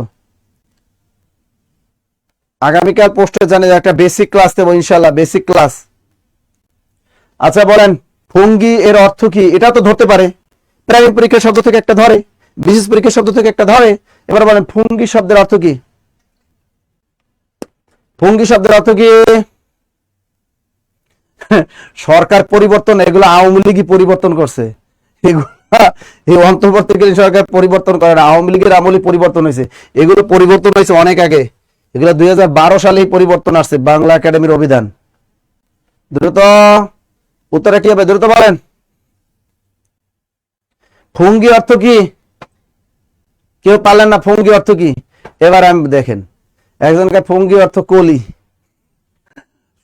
আমার মনে পড়ে অনেক আগে, আজ থেকে প্রায় 5 বছর আগে আমি খুলনা আমি ক্লাস নিতাম, তা খুলনায় আমি এই বিসিএস এর ক্লাসে এই শব্দ ভান্ডার পড়াইতেছি। তা বিসিএস এর ক্লাসে খুলনাতে এক মেয়ে আমাকে জিজ্ঞেস করে, স্যার লুঙ্গি অর্থ তো পারি আমরা, স্যার এই ফুঙ্গির অর্থ কি? এখন আমি ক্লাসে কই যে ফুঙ্গি অর্থ কি, এটা তো জটিল প্রশ্ন করছে, আমি তো কখনো ভাবি নাই ফুঙ্গি অর্থ কি। তা আমি তো মনে করি তখন আমি এতটা ভাবি না, পড়ছি লুঙ্গি ফুঙ্গি এটা বার্মিজ শব্দ, এটা পড়তাম, কিন্তু লুঙ্গি শব্দের ফুঙ্গি শব্দের অর্থ কি এইটা তো কখনোই পড়ি নাই। ঠিক আছে, এখন আমি কই চিন্তা করি আল্লাহ শালা মান সম্মান তো কিছুই থাকবে না, একটা খুলনার এক মেয়ে আমাকে প্রশ্ন করলো যে ফুঙ্গি শব্দের অর্থ কি, আমি যদি ক্লাসে না পারি তার মান সম্মান কিছু থাকবে না। তা আমি কই দিলাম ও লুঙ্গি তো ছেলেরা পারে, ফুঙ্গি অর্থ ছায়া। ফুঙ্গি অর্থ কি লিখে দিছি আমি, কি ফুঙ্গি অর্থ ছায়া, ছায়া মহিলারা পরে শাড়ির নিচে যেটা পড়ে ওটারে কয় ছায়া। তা আমি কইছি ফুঙ্গি অর্থ ছায়া। এন্ড এইটা বলার পরে আমি তো কই আমি যে কইলাম এটা কি ঠিক আছে, পরে আমি আইসা তো আমি কয়েকজনকে ফোন দিলাম, কেউই পারে না ফুঙ্গি অর্থ কি। অনেকে বাংলা টিচারকে ফোন দিছি যে ভাই ফুঙ্গি অর্থ কি, কয় ভাই এটা আপনারা কে জিজ্ঞেস করলো? আমি ক্লাস এক ছাত্রী জিজ্ঞেস করছে ফুঙ্গি অর্থ কি, আপনি কি কইছেন? আমি কই দিছি ফুঙ্গি অর্থ ছায়া। কয় ঠিক আছে, এটা কই দিয়েছেন, ঠিক আছে। পরের দিন আমি ডিকশনারি খুলে দেখি এই ফুঙ্গি শব্দের অর্থ হলো পুরোহিত, পশকে পুরয়কার পুরোহিত। ফুঙ্গি শব্দ ডিকশনারিতে খুলে দেখি বাংলা একাডেমির অভিধানে দেয়া আছে ফুঙ্গি অর্থ পুরোহিত, অর্থাৎ বৌদ্ধ ভিক্ষু, বৌদ্ধ ভিক্ষু, বৌদ্ধ ভিক্ষু, বৌদ্ধ ভিক্ষু, এই হলো পুরোহিত। ওই দেখেন না এক কালার ড্রেস পরে চলাফেরা করে, তাদের বলা হয় কি এই ফুঙ্গি। এটা মিয়ানমারের শব্দ, বৌদ্ধ ভিক্ষুকদের বলা হয় ফুঙ্গি। ফুঙ্গি অর্থ পুরোহিত। আর আমি তো কইয়া দিছি ক্লাসে ছায়া, এই যে ছায়া ছায়া যে কইলাম বুঝছেন, আন্দাজে ডিল মারছে। আপনারা আবার এই পরীক্ষায় যদি কোনো চাকরি পরীক্ষা আসে ফুঙ্গি শব্দের অর্থ কি, তাই ছায়া ব্লাউজে টিক দিয়ে না আবার, বুঝছেন? এই ছায়া ব্লাউজে কেউ আবার টিপ দিতে যাইয়েন না, মনে থাকে জানো, অপশনে কিন্তু ছায়া ব্লাউজে থাকবে। ফুঙ্গি অর্থ পুরোহিত। ক্লিয়ার সবাই? Clear clear clear? হ্যাঁ, এ আপনারা হাসেন কেন? আপনারা কয়জনে জানতেন কোন? আমি না হয় আন্দাজ একটা মাইরে দিছি, আপনারা কয়জনে জানতেন? আমি তো জিজ্ঞেস করছি ফুঙ্গি অর্থ কি, আপনারাই তো পারলেন না। কোন আপনারাই তো পারলেন না, কথা কন না কা? আমি তো পরে কই যে আমি পুরোহিতের ছায়া বানাই দিছি। পুরোহিতের কি বানাই দিলাম? ছায়া বানাই দিলাম। আমিও তো জানতাম না, আপনারাও তো জানেন না, আন্দাজ তো মারতেই। হ্যাঁ, ছায়া রূপান্তরিত হয়ে পুরোহিত হয়েছে। গুড, বুঝছেন? এটা আন্দাজে মারছিলাম, ওরকম আন্দাজে। আরে না, এখন না জানে পড়াই। হ্যাঁ, এটা মনে করেন যে এখন তো মনে করেন যাই নাই তো পড়াই, এখন অনলাইনে পড়াইতে হলে তো পড়াশোনা করেই তো পড়াইতে আপনাদেরকে, তাই না? নাইলে তো কট খেয়ে যাবো, বলবে যে নাসি স্যার ভুল পড়ায়, তাই না? আমাদের একটা ভুল পড়াই তাহলে তো সমস্যা। Clear clear? জীবনে প্রথম জানলাম, বাহ, কি ফুঙ্গি অর্থ পুরোহিত। ক্লিয়ার বা সবাই? হ্যাঁ, ফুঙ্গি কি পুরোহিত, পুরোহিত শিখে রাখেন। জি জি, পারি না, খাদিজা আক্তার পারে না, আমি কলি করি। বাহ, লিখছেন লিখছেন লিখছেন, good good good good. Sir আপনার কাছ থেকে অনেক কিছু শিখছি, থ্যাংকস স্যার। বিনতে হাসান, স্যার পুরোহিতকে ছায়া বানাইলেন, আর কি কম। তবিকুল ইসলাম, ফুঙ্গি অর্থ পুরোহিত। স্যার এই শীতে বেশি হাসাইয়েন না, ঠোঁট ফেটে গেছে বলে হাসতে কষ্ট হয়, এটা কোনো কথা? শোনেন, বেশি হাসবেন, যত হাসবেন শীতের ভিতরে হাসবেন, মন প্রফুল্ল রাখবেন, হার্টের রোগ ভালো হয়ে যাইব, শীত ধারে কাছেও ঘিসবে না। যাদের বেশি শীত লাগে আমার কাছে আইসো, 5 মিনিট আমার কাছে থাকবা, তোমার শীত আর জীবনও লাগতো না। কারণ আপনি হাসবেন, মন ফ্রেশ থাকবে, দেখবেন বেশি হাসাহাসি করলে কখনোই শীত থাকে না। কথা clear? Listen listen listen, clear clear clear clear clear clear. Good good good good good good good good good. Okay, এবার দেখেন আপনাদের কাছে এই যে আমরা যে জিনিসগুলো শিখলাম আজকে, ক্লাসটা কেমন লাগলো, আজকে ক্লাসটা কেমন লাগলো সবাই একটু কমেন্টের মাধ্যমে জানিয়ে দেন। হ্যাঁ, মনে থাকবে, মনে থাকবে। আর আজকে আমাদের একটা সেমিনার গেছিল, আজকে সেমিনারটা কেমন ছিল? আমাদের পররাষ্ট্র ক্যাডার, আমাদের ইমন স্যার আজকে আপনাদেরকে ক্লাসে, আর ইমন স্যার এখন থেকে উনি নিয়মিত ক্লাস নেবেন। ইমন স্যারের ঢাকায় জয়েন, আমাদের তার জয়েন বলছে 15 তারিখ। তিনি বলছে স্যার আমি নিয়মিত আপনাদের এখানে ক্লাস নেব, কোনো সমস্যা নেই। ইমন স্যার ম্যাথ তো ভালো পারে, বিজ্ঞানও ভালো পারে, ইংরেজি সব সাবজেক্টে অলরাউন্ডার স্যার, কিন্তু নতুবা তিনি কিন্তু এতগুলো ক্যাডার পাইতেন না। সুতরাং ইমন স্যার কিন্তু নিয়মিত এখন থেকে ক্লাস নেবে আপনাদেরকে, টেনশন নেওয়ার কোনো কারণ নেই। টেনশন না কোনো কারণ। আমরা প্রতি মাসে একটা করে ভাইবা ডেমো ভাইবার আয়োজন করব। আগামীকাল কিন্তু রংপুর শাখায় আমাদের ভাইবা আছে, সেখানে আগামীকাল যারা রংপুরে যারা আছেন আগামীকাল রংপুরে ভাইবা দিবেন। আর আগামীকাল কিন্তু বিকাল 3টায় আমাদের মমিনুল স্যারের সেমিনার আছে দিনাজপুর শাখায়, এবং আগামীকাল আমাদের খুলনা শাখায় সেমিনার আছে। কিন্তু বিশেষ ক্যাডার আমাদের একজন আছেন, উনি কি করবেন, উনি কিন্তু আগামীকাল খুলনা দৌলতপুর শাখায় বিএল কলেজের সামনে সকাল 11টায় কিন্তু সেমিনার আছে।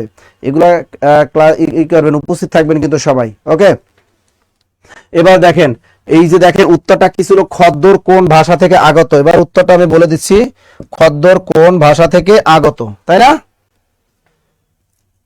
আপনাদের আমরা ডেমো আমরা একটা কি করবো জানেন, আপনাদের প্রতি মাসে একবার ফ্রি ভাইবা, আপনারা ঢাকা শহরে এসে ফ্রি ভাইবা দিতে যেতে পারবেন। অনেকে 10 থেকে 20তম গ্রেডের অনেকে ভাইবা থাকেন। একটা জিনিস কি, ভাইবা অনেকে ঢোকেন কোন ধরনের ড্রেস পরবেন, মেয়েরা কোন ধরনের ড্রেস পরবেন, ছেলেরা কোন ধরনের ড্রেস পরবেন, কিভাবে ভাইবা বোর্ডে কথা বলতে হয়, ভাইবা বোর্ড সাধারণত কোন কোন ধরনের প্রশ্নগুলো করে, এই ডেমো একটা ভাইবা দিলে আপনি বুঝতে পারবেন যে আপনার কতটা চেঞ্জ জানা দরকার আপনার নিজের শরীরের। এজন্য অবশ্যই ডেমো ভাইবা দিবেন। আমরা প্রতি মাসে পিএসসির মেম্বার যারা আছেন সাবেক, তাদের দিয়ে আমরা প্রতি মাসে আমরা একটা করে আপনাদের ডেমো ভাইবা রাখবো। আপনারা সবার জন্য ভাইবাটা উন্মুক্ত, সবাই এসে একটা ডেমো ভাইবা দিয়ে যেতে পারবেন। এরপর আমাদের ঢাকার বাইরের যে অফলাইন শাখাগুলোতে আছে সেখানে আমরা ধারাবাহিকভাবে আমরা ডেমো ভাইবার এরকম আয়োজন করব। যেমন আমরা আগামীকাল আয়োজন করেছি রংপুর শাখার জন্য, ঠিক আছে? তাহলে আপনাদের অনেকে অনেক কষ্ট করে আপনারা একটা প্রিলি পরীক্ষা টেকেন, লিখিত পরীক্ষা টেকেন, এবার ভাইবা বোর্ডে একটা নিজের একটু সিম্পল ভুলের কারণে আপনার ভাইবা থেকে আপনি বাদ পড়ে যান। এর চেয়ে আর কষ্টের কিছুই হতে পারে না। এর জন্য জব মেডিসিন আপনাদের ভাইবাটা একদম ফ্রি, আমরা ডেমো একটা ভাইবা নেব। ঢাকা শহরে এসে আপনারা ফ্রি ভাইবা দিয়ে দিতে পারবেন, এজন্য কোনো টাকা পয়সা কিচ্ছু দেয়া লাগবে না। এখন দেখো, খদ্দর কোন ভাষা শব্দ? খদ্দর হলো আমাদের দেশি শব্দ, খদ্দর কি শব্দ? দেশি শব্দ, মনে থাকবে। আর খদ্দর কিন্তু আমাদের বোর্ড বইগুলা বা বাজারে গাইড বই দেওয়া আছে, খদ্দর হলো গুজরাটি শব্দ। তার মানে পরীক্ষায় যদি আপনার আসে খদ্দর কি শব্দ, খদ্দর কিন্তু আমাদের দেশি শব্দ। আর অপশনে যদি দেশি না থাকে তাহলে খদ্দর গুজরাটি মাইরে আসবেন। কি মাইরে আসবেন? গুজরাটি। যেহেতু অপশনে কোথাও কি নাই, গুজরাটি নাই, সুতরাং খদ্দর হবে কি শব্দ? দেশি শব্দ। লিখছেন, দ্রুত লেখেন, দ্রুত। খদ্দর কি শব্দ? এটা আমাদের দেশি শব্দ। দেশি না থাকলে গুজরাটি টিক দেবেন। পটুয়াখালীতে কবে হবে ডেমো ভাইবা? পটুয়াখালী শাখায় যোগাযোগ করবেন, ইনশাল্লাহ জানতে পারবেন। আমাদের শাখাগুলো সারা বাংলাদেশে, আমাদের শাখা হলো দিনাজপুর, রংপুর, বগুড়া, টাঙ্গাইল, জামালপুর শাখা উদ্বোধন হবে 18ই জানুয়ারি। এই মাসে 18ই জানুয়ারি জামালপুর শাখা উদ্বোধন হবে, এবং আমাদের শেরপুরের শাখা আছে কিন্তু। এরপর আমাদের দেখেন খুলনা দৌলতপুর, খুলনা রয়্যাল মোড়, এবং হলো গোপালগঞ্জ, পটুয়াখালী, বরিশাল এবং কক্সবাজার। আর আমাদের হেড অফিস মিরপুর 10। আর ফরিদপুর শাখা উদ্বোধন হবে 20 জানুয়ারি, এবং রাজবাড়ী শাখা উদ্বোধন হবে 20 জানুয়ারি। রাজবাড়ী শাখা উদ্বোধন হবে 20 জানুয়ারি বিকাল 3টায়। ফরিদপুর শাখা উদ্বোধন হবে আমাদের 20 জানুয়ারি সকাল 11টায়। মনে থাকে জানো, ঠিক আছে? মনে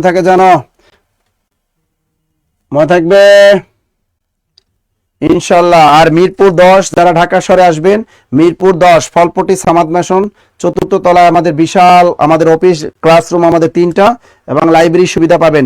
সরাসরি মিরপুর শাখায় অফলাইনে আপনারা আমাদের ক্লাসগুলো করতে পারবেন ইনশাল্লাহ।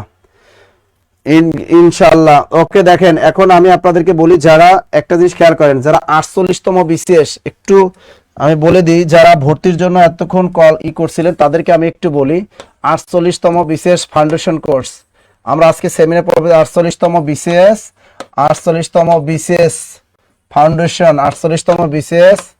ফাউন্ডেশন কোর্স, 48তম বিসিএস ফাউন্ডেশন কোর্সের জন্য যারা নিয়ত করছেন যে না আমরা ভর্তি হব, এটা হলো আপনি যদি অফলাইনে যদি করেন, 48তম বিসিএস অফলাইন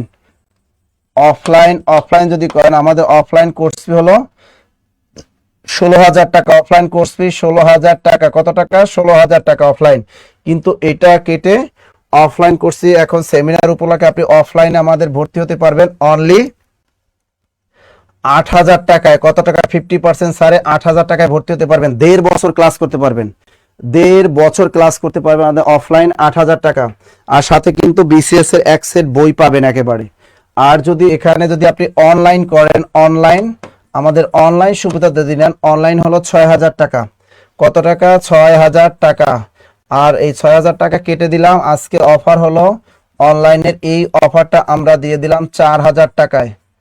4,000 টাকায় অনলাইনে করতে পারে সারা বাংলাদেশে, সারা পৃথিবীর যে কোনো কান্ট্রিতে বসে এই বিসিএস এর এই কোর্সটা 1.5 বছর ব্যাপী ক্লাস, পরীক্ষা, এক্সাম সব দিতে পারবেন। এর সাথে এক্সাম ব্যাচ ফ্রি, অনলাইনের সাথে এক্সাম ব্যাচটা একদম ফ্রি, অফলাইনের সাথে। আর অফলাইনের সাথে 8,000 টাকার সাথে লাইব্রেরি ফ্রি, লাইব্রেরি ফ্রি, বই free, everything, exam batch free. আর অনলাইনের সাথে বই ফ্রি, এক্সাম ব্যাচটাও ফ্রি, একদম মাত্র অনলি 4,000 টাকা। অফারটা থাকবে খুবই সীমিত সময়ের জন্য, 48তম বিসিএস অফারটা থাকবে আগামীকাল পর্যন্ত। এরপর দেখেন 48তম বিসিএস গেল। এরপর যদি আপনারা যদি প্রাইমারি ফাউন্ডেশন কোর্সে যারা করছেন যে স্যার আমি প্রাইমারি ফাউন্ডেশন কোর্সে ভর্তি হব, প্রাইমারি ফাউন্ডেশন কোর্স এটা যারা ভর্তি হবেন প্রাইমারি ফাউন্ডেশন কোর্সে একদম জিরো থেকে হিরো হয়ে যাবেন। ডাবল ক্লাস, প্রাইমারি পরীক্ষা যে দিন হবে ওই পরীক্ষার আগের দিন পর্যন্ত ক্লাস পাবেন, পরীক্ষা পাবেন, মানে সব এভরিথিং পাবেন। সেটা হলো একদম বই পাবেন, প্রত্যেকটার সাথে বই কুরিয়ারে পেয়ে যাবেন একদম। এই ফাউন্ডেশন কোর্স যদি অফলাইনে যদি ভর্তি হন, অফলাইন আমাদের অফলাইন ফাউন্ডেশন কোর্সে যদি ভর্তি হন অফলাইনে, তাহলে অফলাইনে আপনাকে পে করতে হবে 6,000 টাকা। কত টাকা? অফলাইনে আপনাকে পে করতে হবে 6,000 টাকা। আর যদি আপনি অনলাইনে আসতে চান আমাদের অনলাইন আপনাকে পে করতে হবে 3,000 টাকা। কত টাকা? ফাউন্ডেশন কোর্স 3,000 টাকা। যাদের আর্থিক সমস্যা খুবই দুর্বল তারা এখানে দিবেন 2,500 টাকা দিতে পারবেন। আর যারা আমাদের পুরাতন তারা দিবেন 2,000 টাকা। যারা পুরাতন আছেন তারা দিবেন কত টাকা জানেন? ফাউন্ডেশন কোর্সে তারা দিবেন 2,000 টাকা। প্রত্যেকেই বই পাবেন। ফাউন্ডেশন কোর্সটা জটিল একটা কোর্স। বগুড়া থেকে দেখি স্যার কিস্তিতে ভর্তি করান না। কিস্তিতে যদি আপনারা কিস্তিতে ভর্তি হতে পারবেন, এখানে কিস্তিতে ভর্তি হতে পারবেন, বিসিএস এ পারবেন এবং প্রাইমারিতেও কিস্তিতে ভর্তি হতে পারবেন। যদি আপনার আর্থিক সমস্যা বেশি দুর্বল থাকে ভর্তি হতে পারবেন। এবং এক্ষেত্রে আপনি অবশ্যই আমাদের হটলাইন নাম্বার দেয়া আছে, হটলাইন নাম্বারে আপনি কল দিবেন। হটলাইন নাম্বারে কল দিলে আপনি অবশ্যই কি করতে পারবেন? আপনি সুবিধা পাবেন। স্যার আপনার বইটা কি লাইব্রেরিতে পাওয়া যাবে? না, জব মেডিসিনের আমাদের যে বাংলা বইটার কাজ চলতেছে, দুমেয়া দিনরাত 24 ঘন্টা পরিশ্রম করতেছে, মানে প্রত্যেকটা প্রশ্নের ব্যাখ্যা সহ এবং নির্ভর তথ্য সহ আপনাদেরকে আমরা বইটা মার্কেটে প্রোভাইড করবো ইনশাল্লাহ। ওয়েট করেন, একটা ভালো বই আপনাদেরকে আমরা উপহার দিতে পারবো। তাহলে আমরা 48তম বিসিএস গেল, প্রাইমারি ফাউন্ডেশন কোর্স গেল। ওকে ওকে ওকে, ক্লিয়ার। এরপর যদি আপনারা যদি মনে করেন যে স্যার আমি ইসে ভর্তি হব, আমার দরকার 10 থেকে 20তম গ্রেড ফাউন্ডেশন কোর্স, 10 থেকে 20তম গ্রেড ফাউন্ডেশন কোর্স। এই 10 থেকে 20তম গ্রেডের ফাউন্ডেশন কোর্সও সেম, এটাও সেম অফার, সেম একেবারে। এরপর যদি দেখেন নিবন্ধন রেগুলার ব্যাচ, নিবন্ধন অথবা প্রাইমারি অথবা 10 থেকে 20তম যদি রেগুলার কোর্সে ভর্তি হন, আমাদের রেগুলার কোর্সে যদি ভর্তি হয় রেগুলার কোর্স, তাহলে আপনাকে অবশ্যই দিতে হবে 1,550 টাকা। প্রত্যেকটার সাথে আপনি বই পাবেন। স্যার আমি মিতা লস্কর, স্যার আমি ভর্তি হয়েছি, থ্যাংক ইউ। কুমিল্লা শাখা না? হ্যাঁ, কুমিল্লা শাখা দিয়েছি আমরা, এটা একটু সময় লাগবে। কুমিল্লা শাখার ডেকোরেশনের কাজ চলতেছে। স্যার 48তম বিসিএস এ ভর্তি হতে চাই, আমি 10 থেকে 20তম গ্রেডে ভর্তি আছি, কত লাগবে? মোহাম্মদ আকাশ, আপনি যদি ভর্তি হতে চান আপনাকে আপনার এখানে 4,000 টাকা দিতে হবে না, আপনি এখানে 3,000 টাকা দিবেন। যারা পুরাতন আমাদের অন্য কোর্সে ভর্তি আছেন তাদের 1,000 টাকা মাইনাস দিয়ে ওটা 3,000 টাকা, 1,000 টাকা মাইনাস করে দিলাম। ফৌজি আফরিন ঐশী, স্যার আপনার সামনে বসে যদি ক্লাস করতে পারতাম ভালোই হতো। অবশ্যই করতে পারবেন না কেন? আমি তো সারা বাংলাদেশে আমাদের সকল শাখাগুলোতেই ক্লাস নিতে যাই। আমার তো এই মাসে ক্লাস আছে কোথায়, এই যে ফরিদপুর ক্লাস নিতে যাবো আমি 19 তারিখ আমি গোপালগঞ্জ ক্লাস নিতে যাব, 20 তারিখ আমি ক্লাস নেবো ফরিদপুর রাজবাড়ি, 21 তারিখেও ক্লাস নেবো ফরিদপুর রাজবাড়ি সরাসরি। এরপর 22 তারিখ 23 তারিখ আমি খুলনা দৌলতপুর, খুলনা রয়্যাল মোড় শাখায় ক্লাস নিব। আমি তো ক্লাস নেই তো।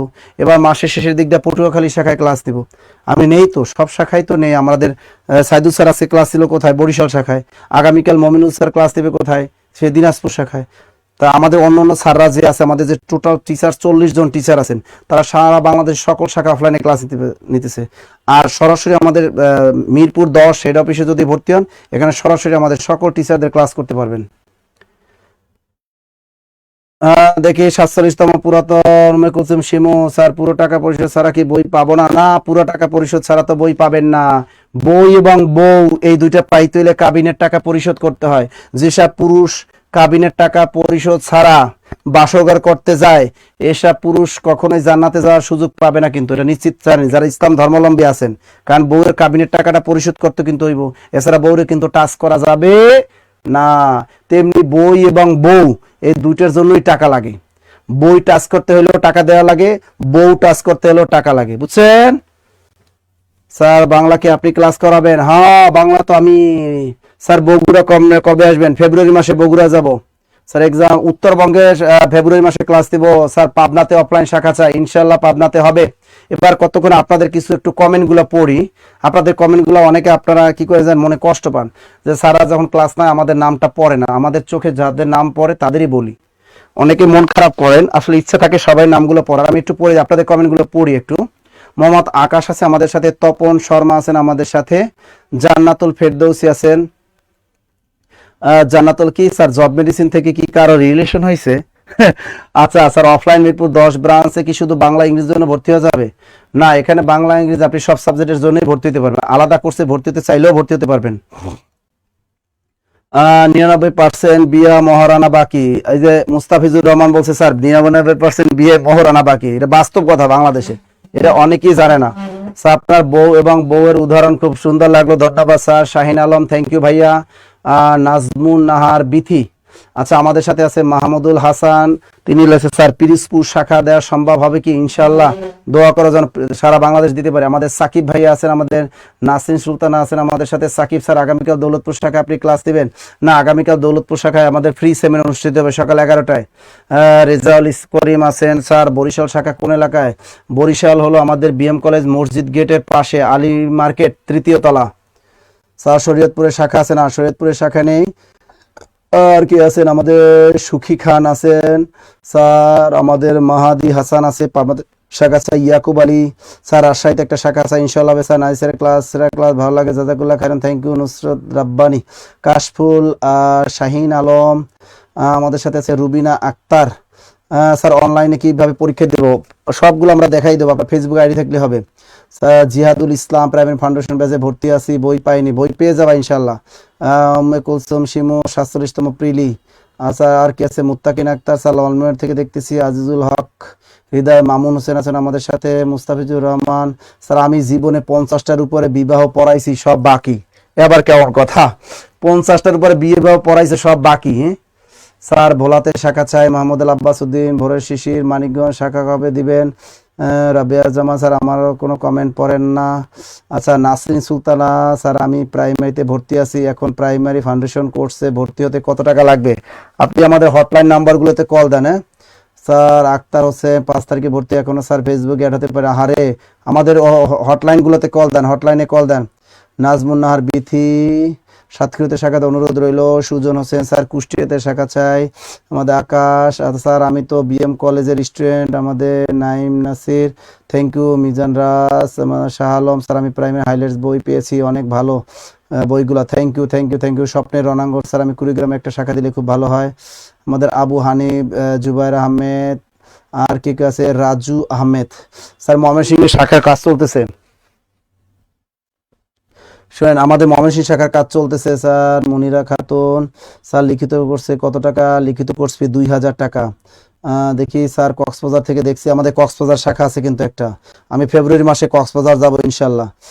স্যার আমি প্রাইমারি রেগুলার ফাউন্ডেশন দুইটাতেই ভর্তি হয়েছি, থ্যাংক ইউ। রাবেসার মাহমুদুল হাসান, লিঙ্কন, জুবাইর আহমেদ স্যার, সিলেটের শাখা দিবেন কি? ইনশাল্লাহ দিব। রাজবাড়ি আসলে কুষ্টিয়াতে দাওয়াত রইল। আকাশ, ফৌজিয়া প্রিন, আব্দুল আউয়াল, রিমু খান, লাবনী আক্তার, দেখছেন অনেকের, আবু হানিফ, রুকসানা আক্তার। যাদের যুক্ত হইতে পারেন না অফিসে কল দেয়। স্যার প্রাইমারি ফাউন্ডেশন কোর্সে ভর্তি আছে, দ্রুত হাইলাইটস গুলো পেয়ে গেলে ভালো হয়। স্যার আমিও বই পাইনি। রাবেয়া জাহান, আফসানা মিমি স্যার, প্রাইমারি ফাউন্ডেশন কোর্সে আজ আমি সেমিনার ক্লাস হয়েছে, খেয়াল নাই আমার। আচ্ছা অনেকের নাম পড়লাম। মোহাম্মদ সোহান পাবনা থেকে। জুবার ভাই আমাদের একটু ইসে ভর্তির পোস্ট করে দেন। স্যার আপনি বিবাহ করেছেন নাকি? মোস্তাফিজুর রহমান আমি বিবাহ করেছি নাকি? তুমি আমার বিয়েও একটা করাই দিয়ে যাইও। সেরা পাতা আমি একটু ভর্তি আছি sir. Muslim Mahmud Akhtar Hossain sir hotline number কোন নাম্বারে? ওই যে হটলাইন দেখেন আমাদের নিচে অনেকগুলা নাম্বার আছে, 501 509 51 501 502 503 এগুলা সব। আসলে তুমি বিসিএস এর অফারটা কি ফেব্রুয়ারিতে পাবো? ফেব্রুয়ারিতে থাকবে কিনা জানি না রে ভাইয়া, যখন যে অফার থাকে। ঠিক আছে, তাহলে ওই যে দেখেন নিচে একটা রেগুলার স্ক্রিনে নাম্বার লেখা আছে, রেগুলার অ্যাডভান্স কোর্স 10 থেকে 20তম গ্রেডের কোর্স, এই নাম্বারগুলোতে করেন। ঠিক আছে, নাম্বারে কল দেন, হটলাইন নাম্বারগুলোতে কল দেন। ঠিক আছে, ওকে। অনেকের কমেন্ট পড়লাম, ইনশাল্লাহ সবাই ভালো থাকবেন, সুস্থ থাকবেন, এই শুভকামনায় আজকের মতো বিদায় নিচ্ছি। আল্লাহ হাফেজ।